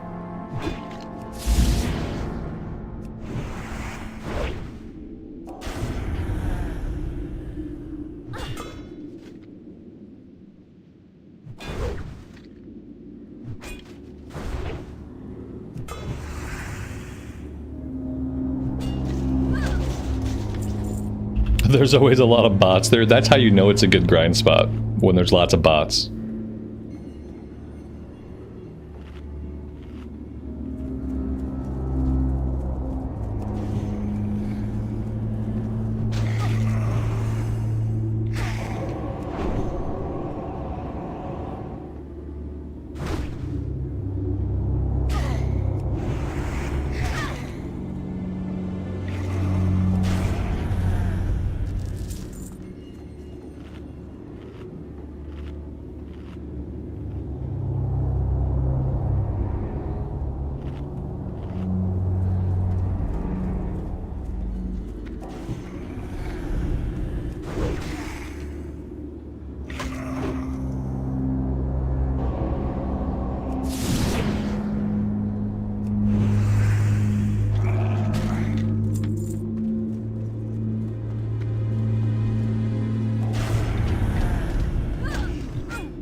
Yeah, Defias Pillager on the US side is also medium right now.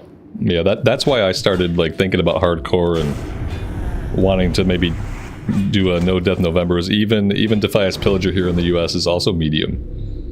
But it was someone telling me that that Stitches was medium that made me go back and check. But yeah, I'm thinking about it.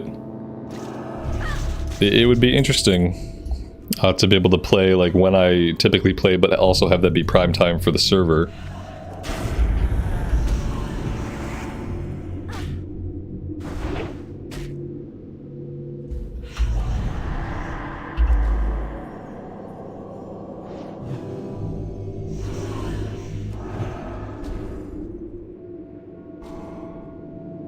Am I going to play New World Aeternum? No, I don't plan to. I tried it out in the beta. You know, it's very strange with New World Aeternum, because when the devs and Amazon first talked about New World Aeternum, the language they used and the way they talked about it made it seem like they were doing a pretty big revamp to New World. That it was going to be a different, not a completely different like world setting, but a different game. And what New World Aeternum actually is simply a re-release of New World. And it's like some slight changes have been made. The game is in a much better state than when it launched, you know, a few years ago, but it's still the same game. And I feel like not only were they disingenuous with how they represented New World Aeternum, I feel like it's not going to be worth it to play. It very much feels like a modern MMO, action MMO that, you know, it seems okay, but not something that I'm super interested in right now.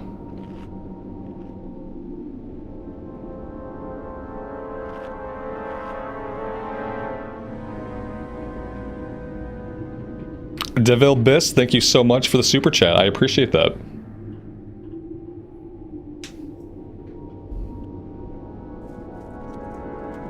Oh, we got thorium? Rich thorium vein. Okay. Okay, let's see if I can work my way back to that.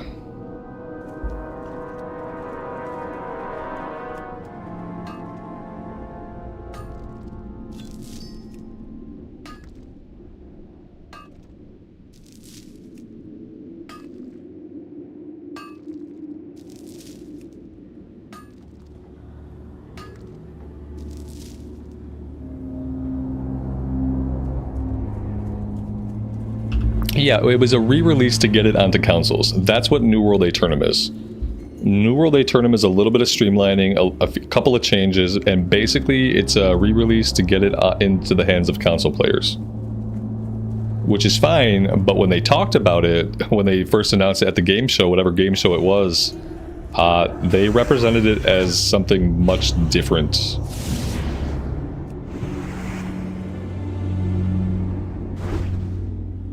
And yeah, ultimately, it's still New World. It is what it is. It's an okay game.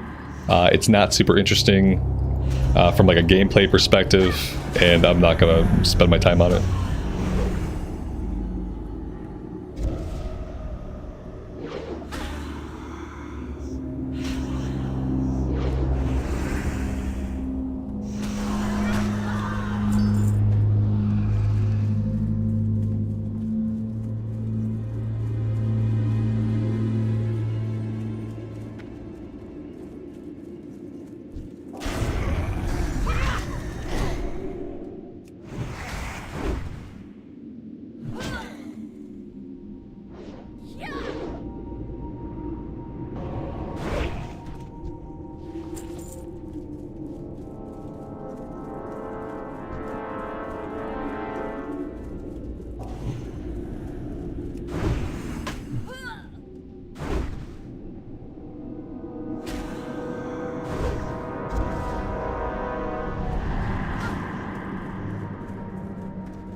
Yeah, it's basically the same as all modern MMOs. Yeah. And like honestly, if I'm gonna play a modern MMO, I'm gonna play retail WoW. Like there's no reason for me to play a different modern MMO because they're all basically like modeled in a similar fashion. So like if I'm gonna play a modern MMO, I'm simply gonna play the best one that's out. It's like a pretty easy thing.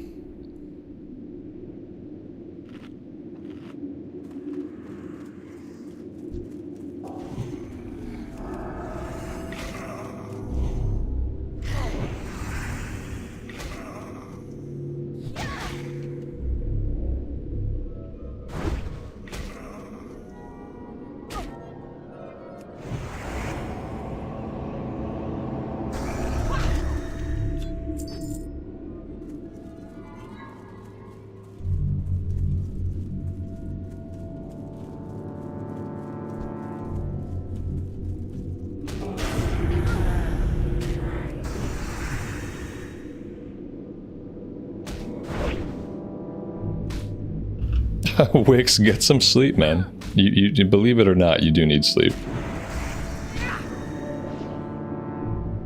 And yeah, good luck to you, but try to get some rest, maybe. Luck is only going to get you so far.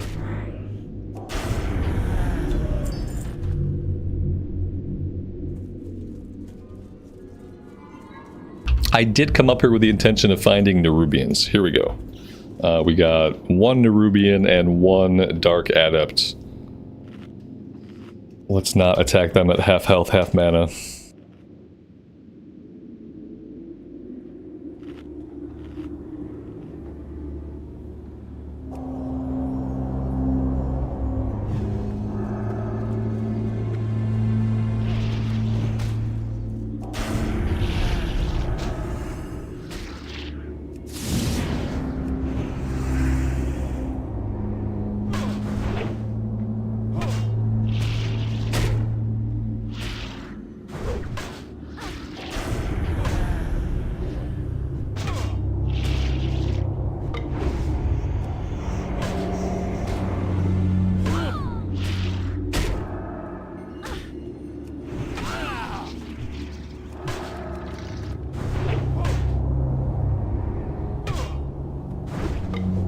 Yeah, I'm sure I would also get sniped on the EU servers. Yeah, I don't know if I can have the illusion that playing on the EU servers I would get sniped any less. You know what I mean? Even if it didn't happen right away, it would happen eventually. And then I'd be in the same position. I would then have to pay to transfer the character off if I wanted to keep playing it. You know, I don't know that it's worth it to go back into that situation, but I think I might check out hardcore on the EU servers and just like see what that's like.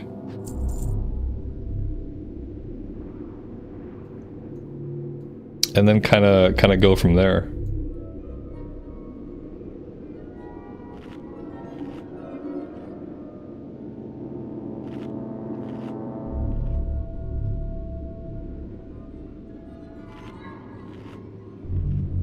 It would be much easier to play on a PvP server if let's say like the, you know, like always the PvP servers are the biggest servers.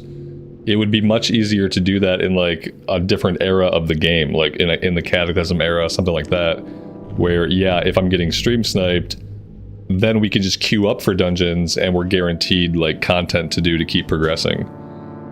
But when it's classic era and I have to rely on there being groups and I have to spam the channel and hope that somebody invites me, or I have to be spamming and build the group myself, it's like very labor intensive and time intensive. It's not always as good of an option. Obviously depending on like how many groups are naturally going out on the server.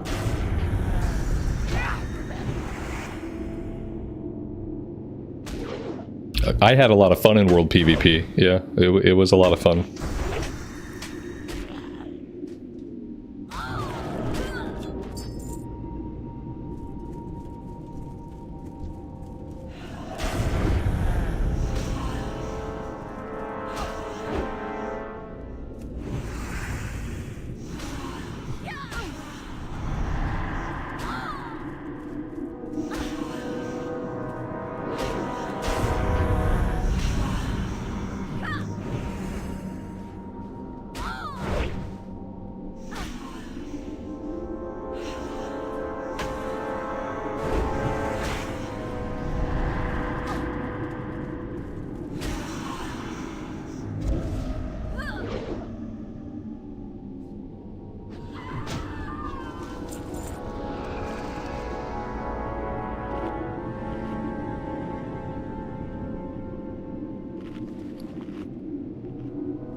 If I really want to work on the Crypt Fiend stuff, I'm gonna have to take us back this way.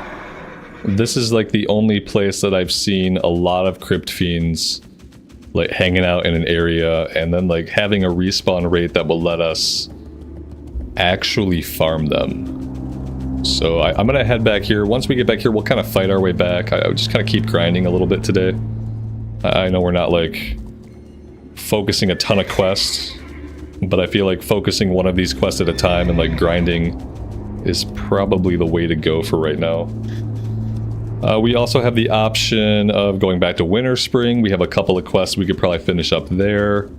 Silithus is now an option for us whenever we want to go do like the handful of quests that we can do in Silithus.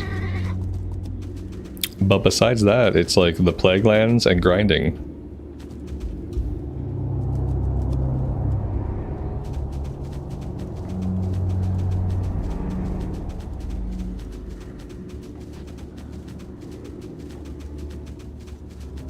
What are my plans at 60? To try some Battlegrounds, but then ultimately we're going to start a hardcore playthrough. My goal is to get to 60. As far as like what happens then, I don't have any grand plans for endgame. Classic era is not really where I focus on the idea of endgame. But I would like to do some Battlegrounds and probably just get thoroughly thrashed by people that have like amazing PvP gear. And then move on to the next. I think that's an okay plan for right now.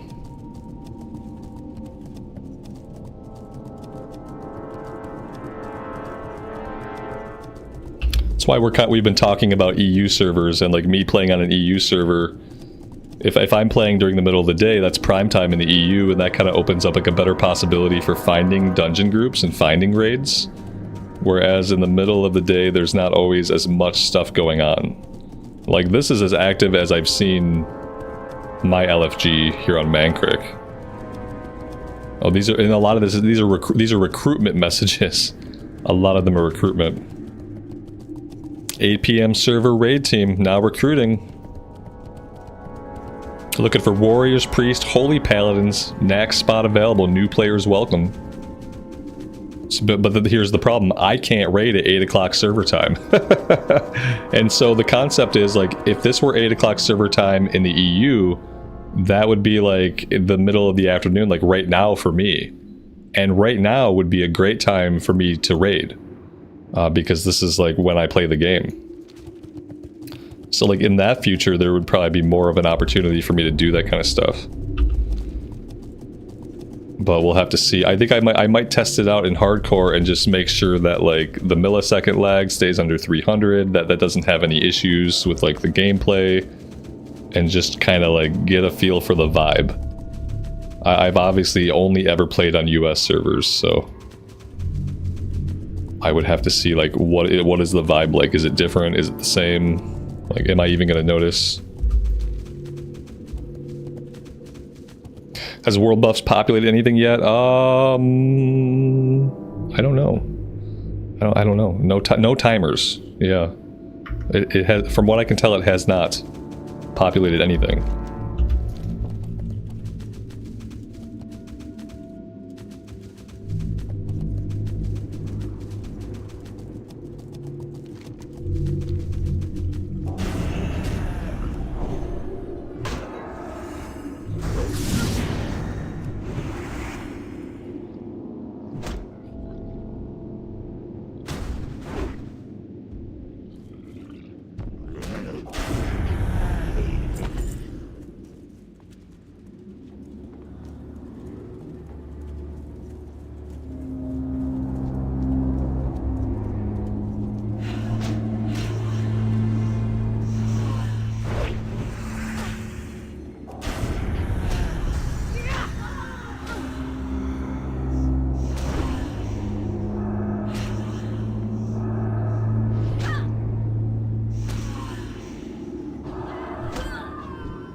Well, this might be biting off a little bit more than we can chew. We have health potions, but we don't have any mana potions. Let's try to kill at least one of them before we have to pop a potion. Because otherwise, it's probably not going to be looking too good for us. Oh, that one didn't have a lot of HP. Okay, that was just a minion.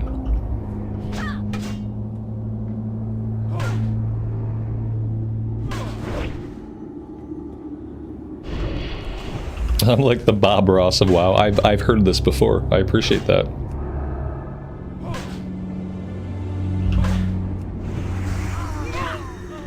Without the hair. I don't know how you can be Bob Ross without the hair, though. That's the problem. That's the missing component.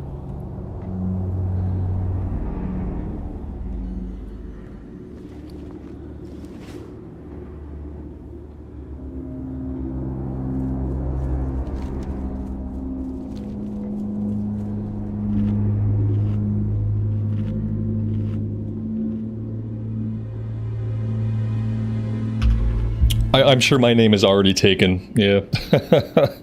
on the Stitches realm. I'm sure my name is already taken, and I'm sure that I'll have to use like special characters or something if I want my name. I have my name on Defias Pillager now. I think someone had taken it for a while, because I didn't have any characters named it. But then when I went to make a character the other day, I was able to make the Warlock, and I was able to name them my name. But I'm sure that's not going to be a possibility.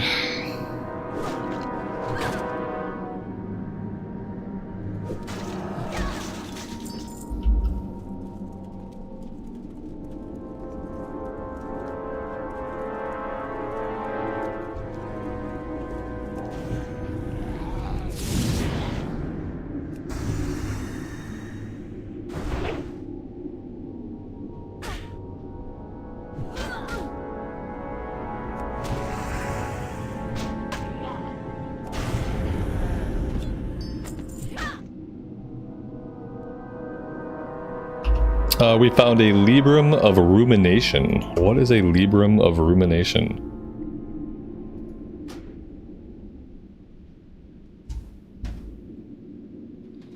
Okay.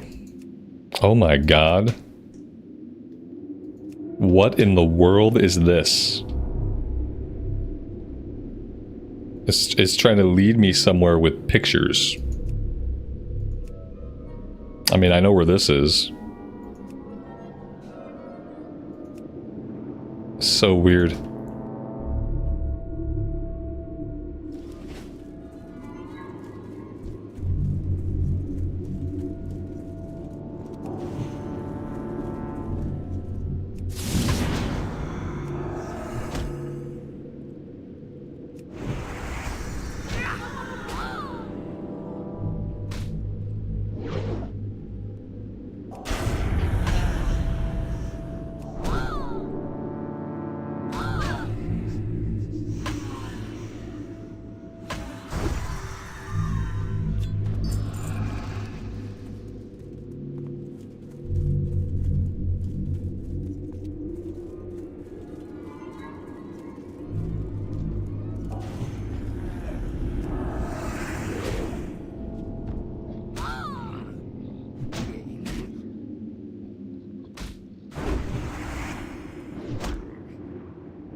I can't make any more guilds. Yeah, I can't promise a guild.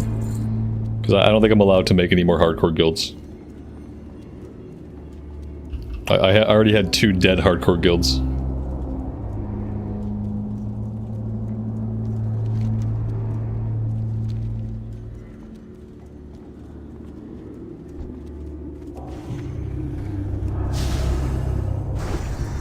Remember when I almost had a guild on Whitemane, and I kept holding off, and I kept holding off, and then it turned out that I was not able to play on Whitemane? Thank God I didn't start a guild there, because that would have been another dead Rambles guild. And yeah, the world doesn't need that. We had a guild on Skull Rock, because when Official came out, I started on Horde side. And then when I went Alliance side, we had a guild on Defias Pillagers. And obviously, like, people just stopped playing after a while, you know? Like, it was popular when it was popular.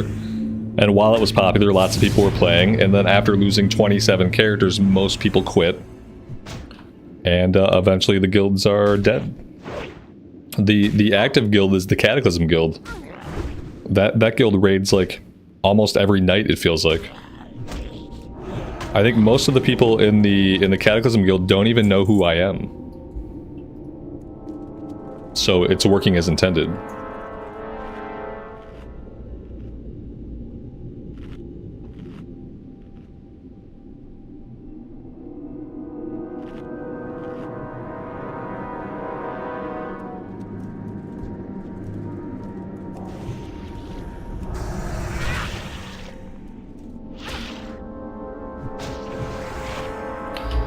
Like, in a hardcore guild, this is how a hardcore guild goes. Hey guys, hey, tomorrow, let's go ahead and do this dungeon. Hey, you'll tank, you'll heal, I'll DPS. Well, by the time tomorrow comes, 2 of those 3 people are dead and have had to re-roll. That's how a hardcore guild goes. It's like you try to plan something with somebody, or like a group of people, and then some of you are going to be dead by the time that plan manifests. This one reduces intellect. Tainted Mind. Doesn't really affect us too much.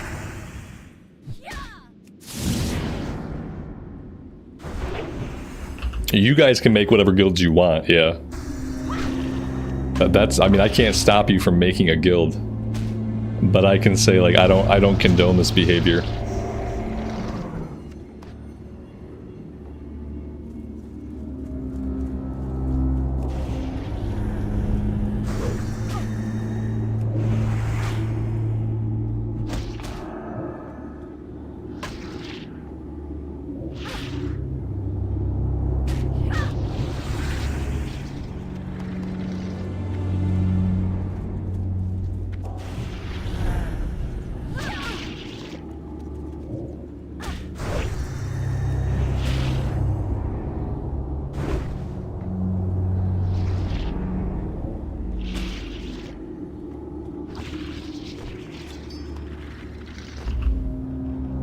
Yeah, I would say never try to do anything to play with me or where I'm playing, because like what I do often changes out of necessity. And I also tend to play a lot of different versions of the game like over the course of time. I would never advise anyone to try to play like where I'm playing at. Because as we found out with White Mane, like sometimes things don't work out as like just as the nature of what I'm doing.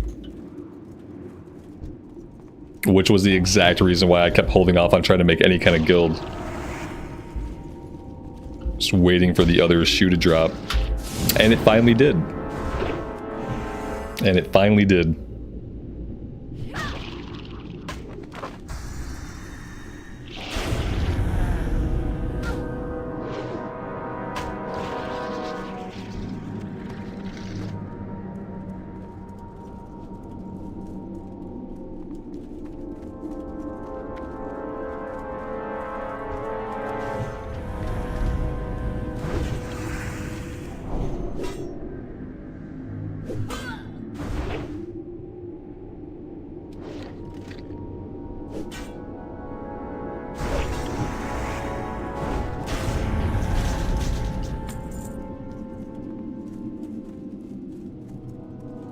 Oh, that's right, this guy's a vendor.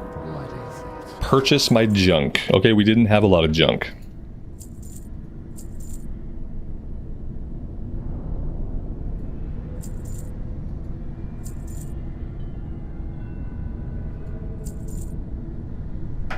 Oh, there we go.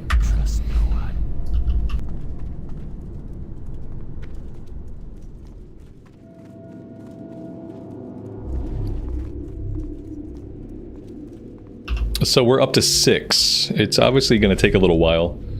We're going to have to wait for respawns. I guess in the meantime we just fight the other undead in the area. And we wait for the Nerubians to respawn.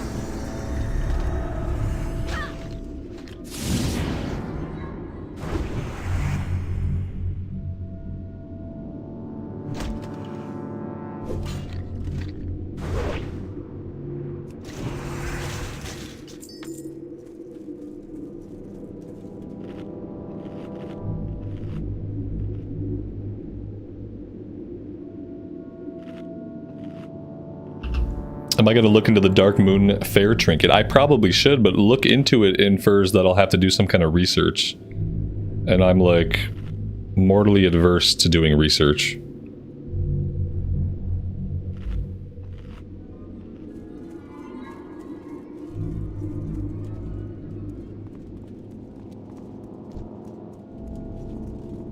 If it involves a trip to Wowhead, probably not.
The elemental that gives Maelstrom trinkets chance to strike melee target with lightning damage shouldn't be more than a few hundred gold. Is that something that I can get on the auction house?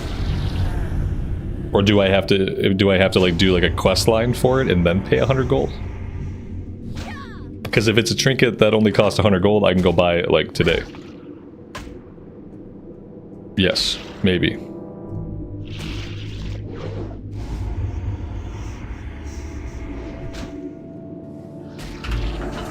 If all I have to do is visit the auction house, then we can absolutely do that. If I have to like do quest for the fair, then I don't know, probably not.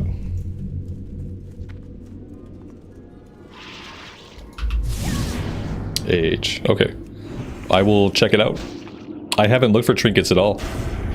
When I look for gear, I have never looked for trinkets. I also don't really often look for rings or necks. Thankfully, the rings we have are pretty good. And the neck we have is okay. But yeah, I should probably look for a neck. And then we can see if we can purchase a trinket.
Leo, you guys have a frost advisory? Oh man, we had one like last week. Yeah, I think we've definitely got our first frost. Did I ever play the Donkey Kong games on Super Nintendo? Yeah. Obviously. Super Nintendo was the first system that I had that I was allowed to keep in my bedroom.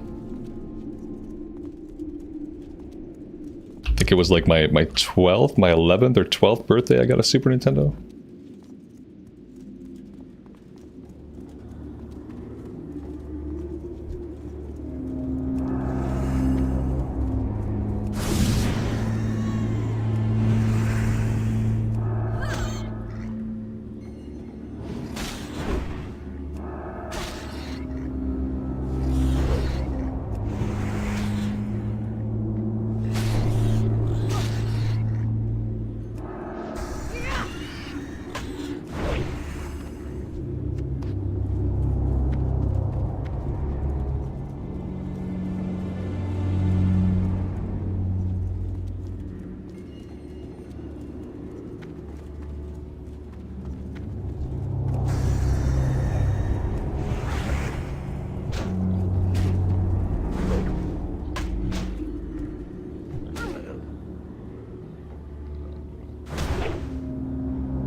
I wonder how long it's going to take to get a stocks group. Well, I mean, you could buy a boost.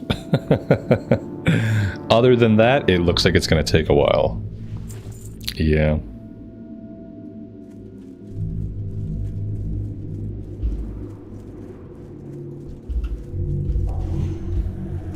Not a lot of like actual groups going out at low levels. The same thing was true on Whitemane. Even though Whitemane was much more populated, there still weren't a lot of groups going out at low levels. Not unless you wanted to pay a level 60 to boost you through it. If you wanted that, you could find it pretty easily.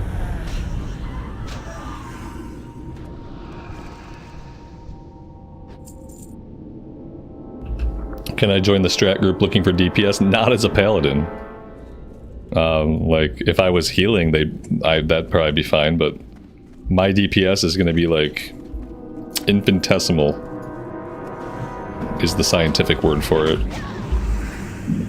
Paladins don't do a lot of actual DPS in Classic Era. We're like D tier DPS.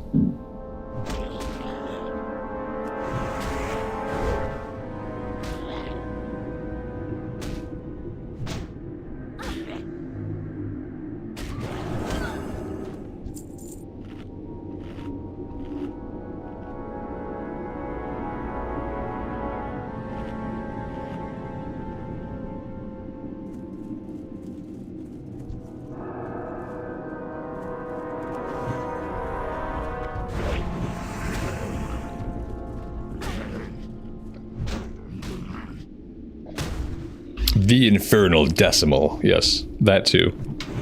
It's a different thing, but pretty similar.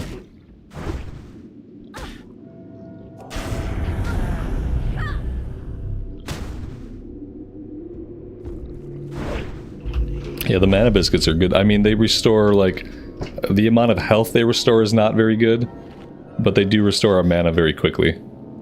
So, I appreciate that.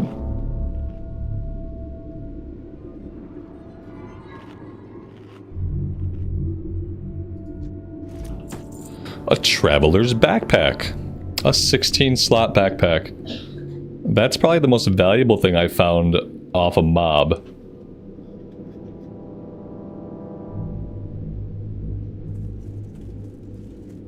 Yeah, I think that's pretty good. I'll probably just hang on to it.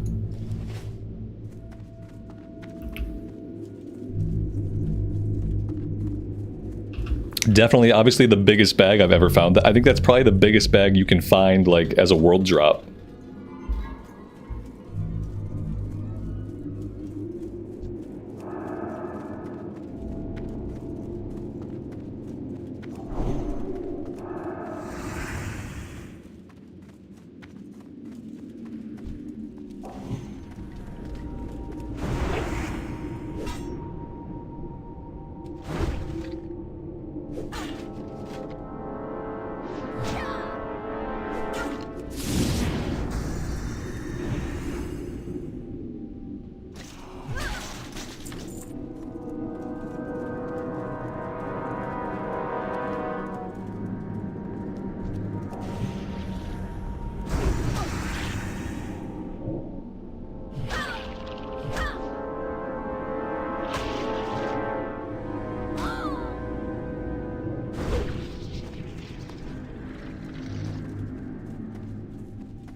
The Cursed Mage enemies look cool. You don't see that model often in Classic. Yeah, you really don't.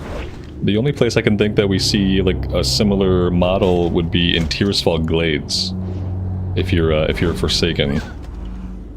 There's like the Agumon family mill, and there's at least one guy that looks like a mage, like these guys.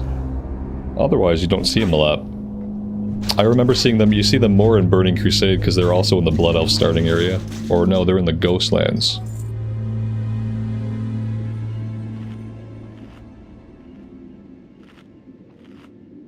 Same thing with the Nerubians here, like there really aren't many other places in Classic where we see Nerubians. We start seeing them a lot more in Burning Crusade, and then in Wrath we obviously see a lot of them.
My child doesn't understand that he has like a physical body that inhabits like actual physical space, and that his physical body interacts with other physical objects.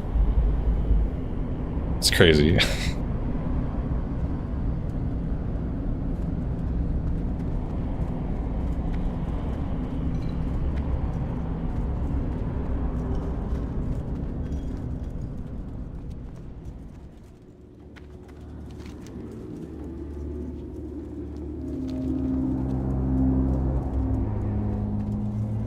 I have become basically like just a constant distraction for him and his school at home day.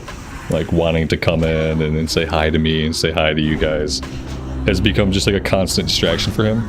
And like a thing that he uses to get out of like whatever he is currently supposed to be working on. Like, oh, I'm supposed to be working on this, or I'm supposed to be in this lesson. I want to go talk to Dad for a minute. So yeah, that's been fun.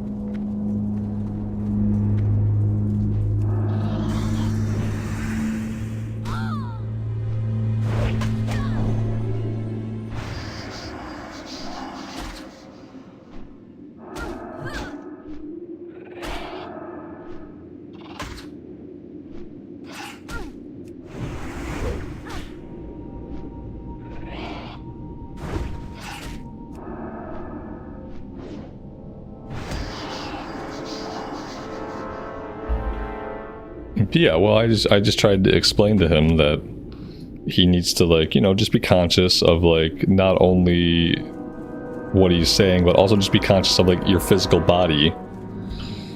And then I told him that it was getting to the point with him where, like, not only do I basically have to mute him as soon as I hear my door open, but also I'm getting to the point where I'm going to start turning my camera off. And I'm wondering if I do those things, if that will be, like, less impetus for him to, like, come into my office, if he knows that when he does come in here, I'm not going to have my microphone on and I'm not going to have my camera on. Maybe that will just be less impetus to come in here. And then maybe the times he comes in here won't be to try to take over my stream, but those times that he comes here might actually be him coming in here to talk to me, knowing that it's going to be a conversation with me and just me, and that he's not going to have an audience for his shenanigans. That's kind of the point on that.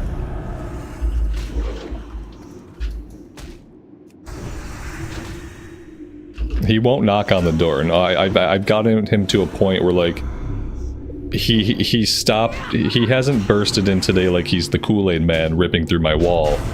And for 2 days, that was what he did. For 2 days, he was the Kool-Aid man bursting through my door, and every time he came in was like a jump scare for me.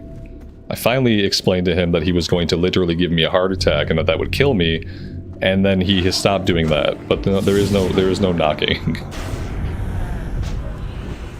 There is asking for permission to come in here once he's already in here. And that's it. I don't like the idea of having to lock it. Because, like, it's fine if it's... I guess, like, the difference is, like, I'm fine when he comes in here, like, once a day. Like, once a day it's fine, but it's become a thing that he does when he wants to get out of working on what he's working on. And so he uses, like, coming to visit me as an excuse to, like, get up from his work. And then it's a struggle for my wife to get him back on track after he goes back out of my office to get him to, like, come back to what he was supposed to be doing the whole time. And so if I'm turning my camera off and I'm muting myself when he's in here, then maybe that'll be less impetus for, like, the attention seeking, and maybe it'll help, I don't know. At least it'll make it so that when he knocks my glasses off, destroys my setup, flips over my monitors and my keyboard, you guys won't have to see all of that. So it'll at least help with that. Oh dear God, we have an elite. We've been here for a minute, and this is the first time we've seen an elite. Is this elite like a rare spawn?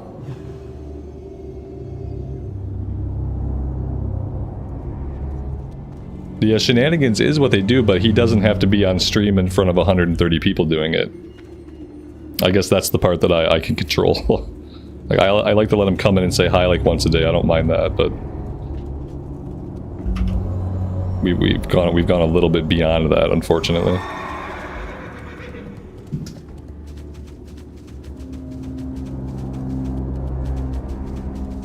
Amy, does he knock your glasses off your face too?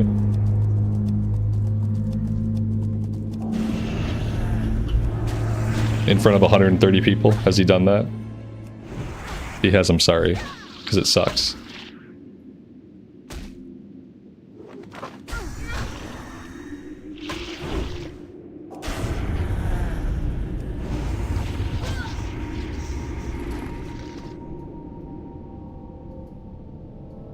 While you're in a one-on-one? Yeah, sucks.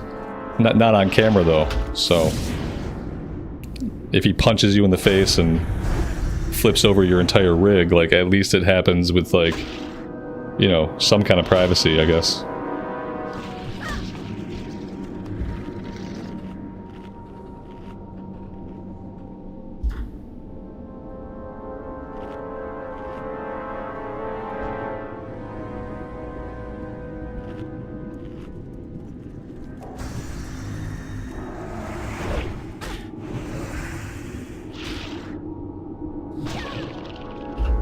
Well, whatever the spider was, it is pathing back, so that makes the area a lot more dangerous.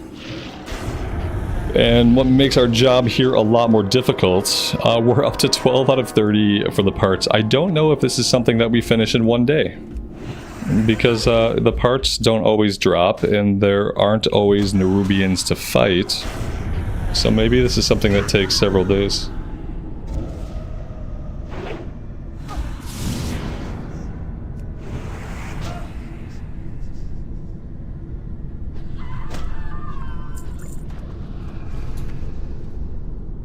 Like, I might have to deal with them later, but what I need right now is I need for them to go away. Because now I'm trapped in a building and I can't leave until the mob patrols away. It's not great. I'm afraid to peek my head out the door because I don't want to aggro it. I don't know where they went. They're probably on top of the building waiting for me to walk out.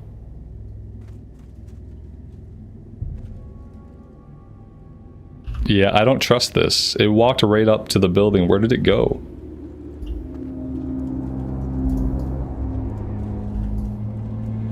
I don't know. I don't know what happened to it.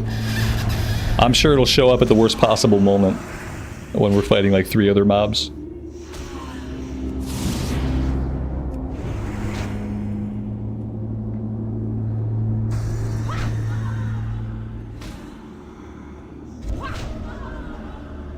It goes into a cave? Oh, well that's cool.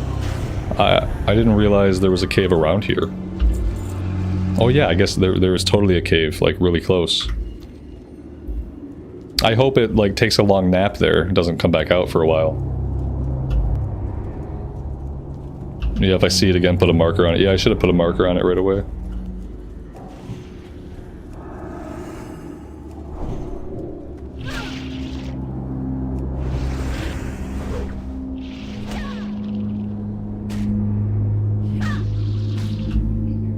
Santa, have a good rest of your day, man.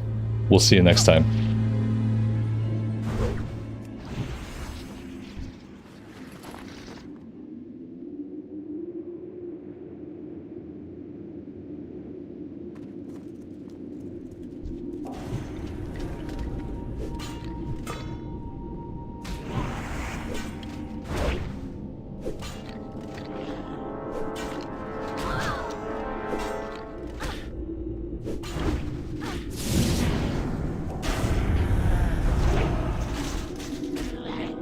I'm pretty sure this ghoul was just channeling a heal at this other thing. Like, he was channeling something and the Scourge Soldier's HP went up. So, like, I'm not sure what he did, but I don't appreciate it.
The death counter you see in the bottom right is actually an add-on.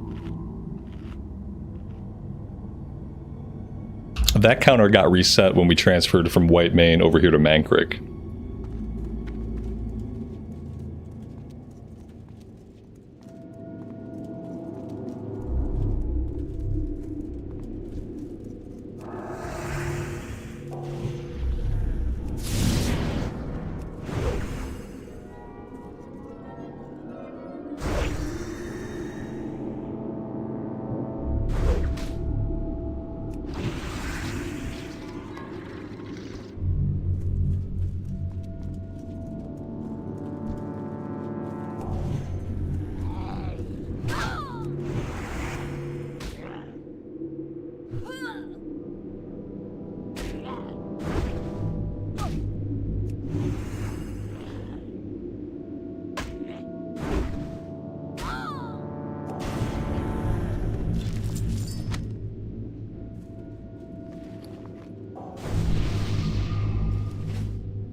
And now we have somebody else out here fighting these guys.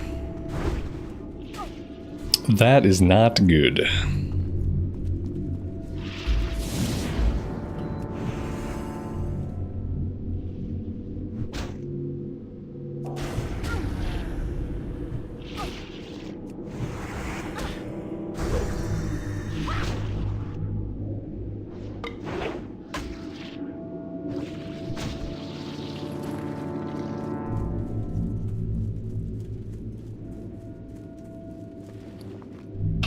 Oh my god, I need to put all of this rune cloth up on the auction house. Guys, I'll tell you what. I am going to end a little bit early today. I'm going to go put all this stuff up on the auction house. I have a couple things I need to do this afternoon. So I'm going to stop right here. We got about half a level. A little bit more than half a level, which is pretty good. And I think tomorrow we will aim to hit level 59. After that, we probably got 2 or 3 more days to go from 59 to 60.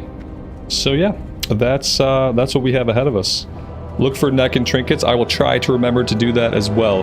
Thank you guys very much for being here and hanging out today. I really do appreciate it and all the support. Have a good rest of your afternoon or evening time. As always, take care of yourself, take care of each other, and we'll see you back here again very soon. Bye for now.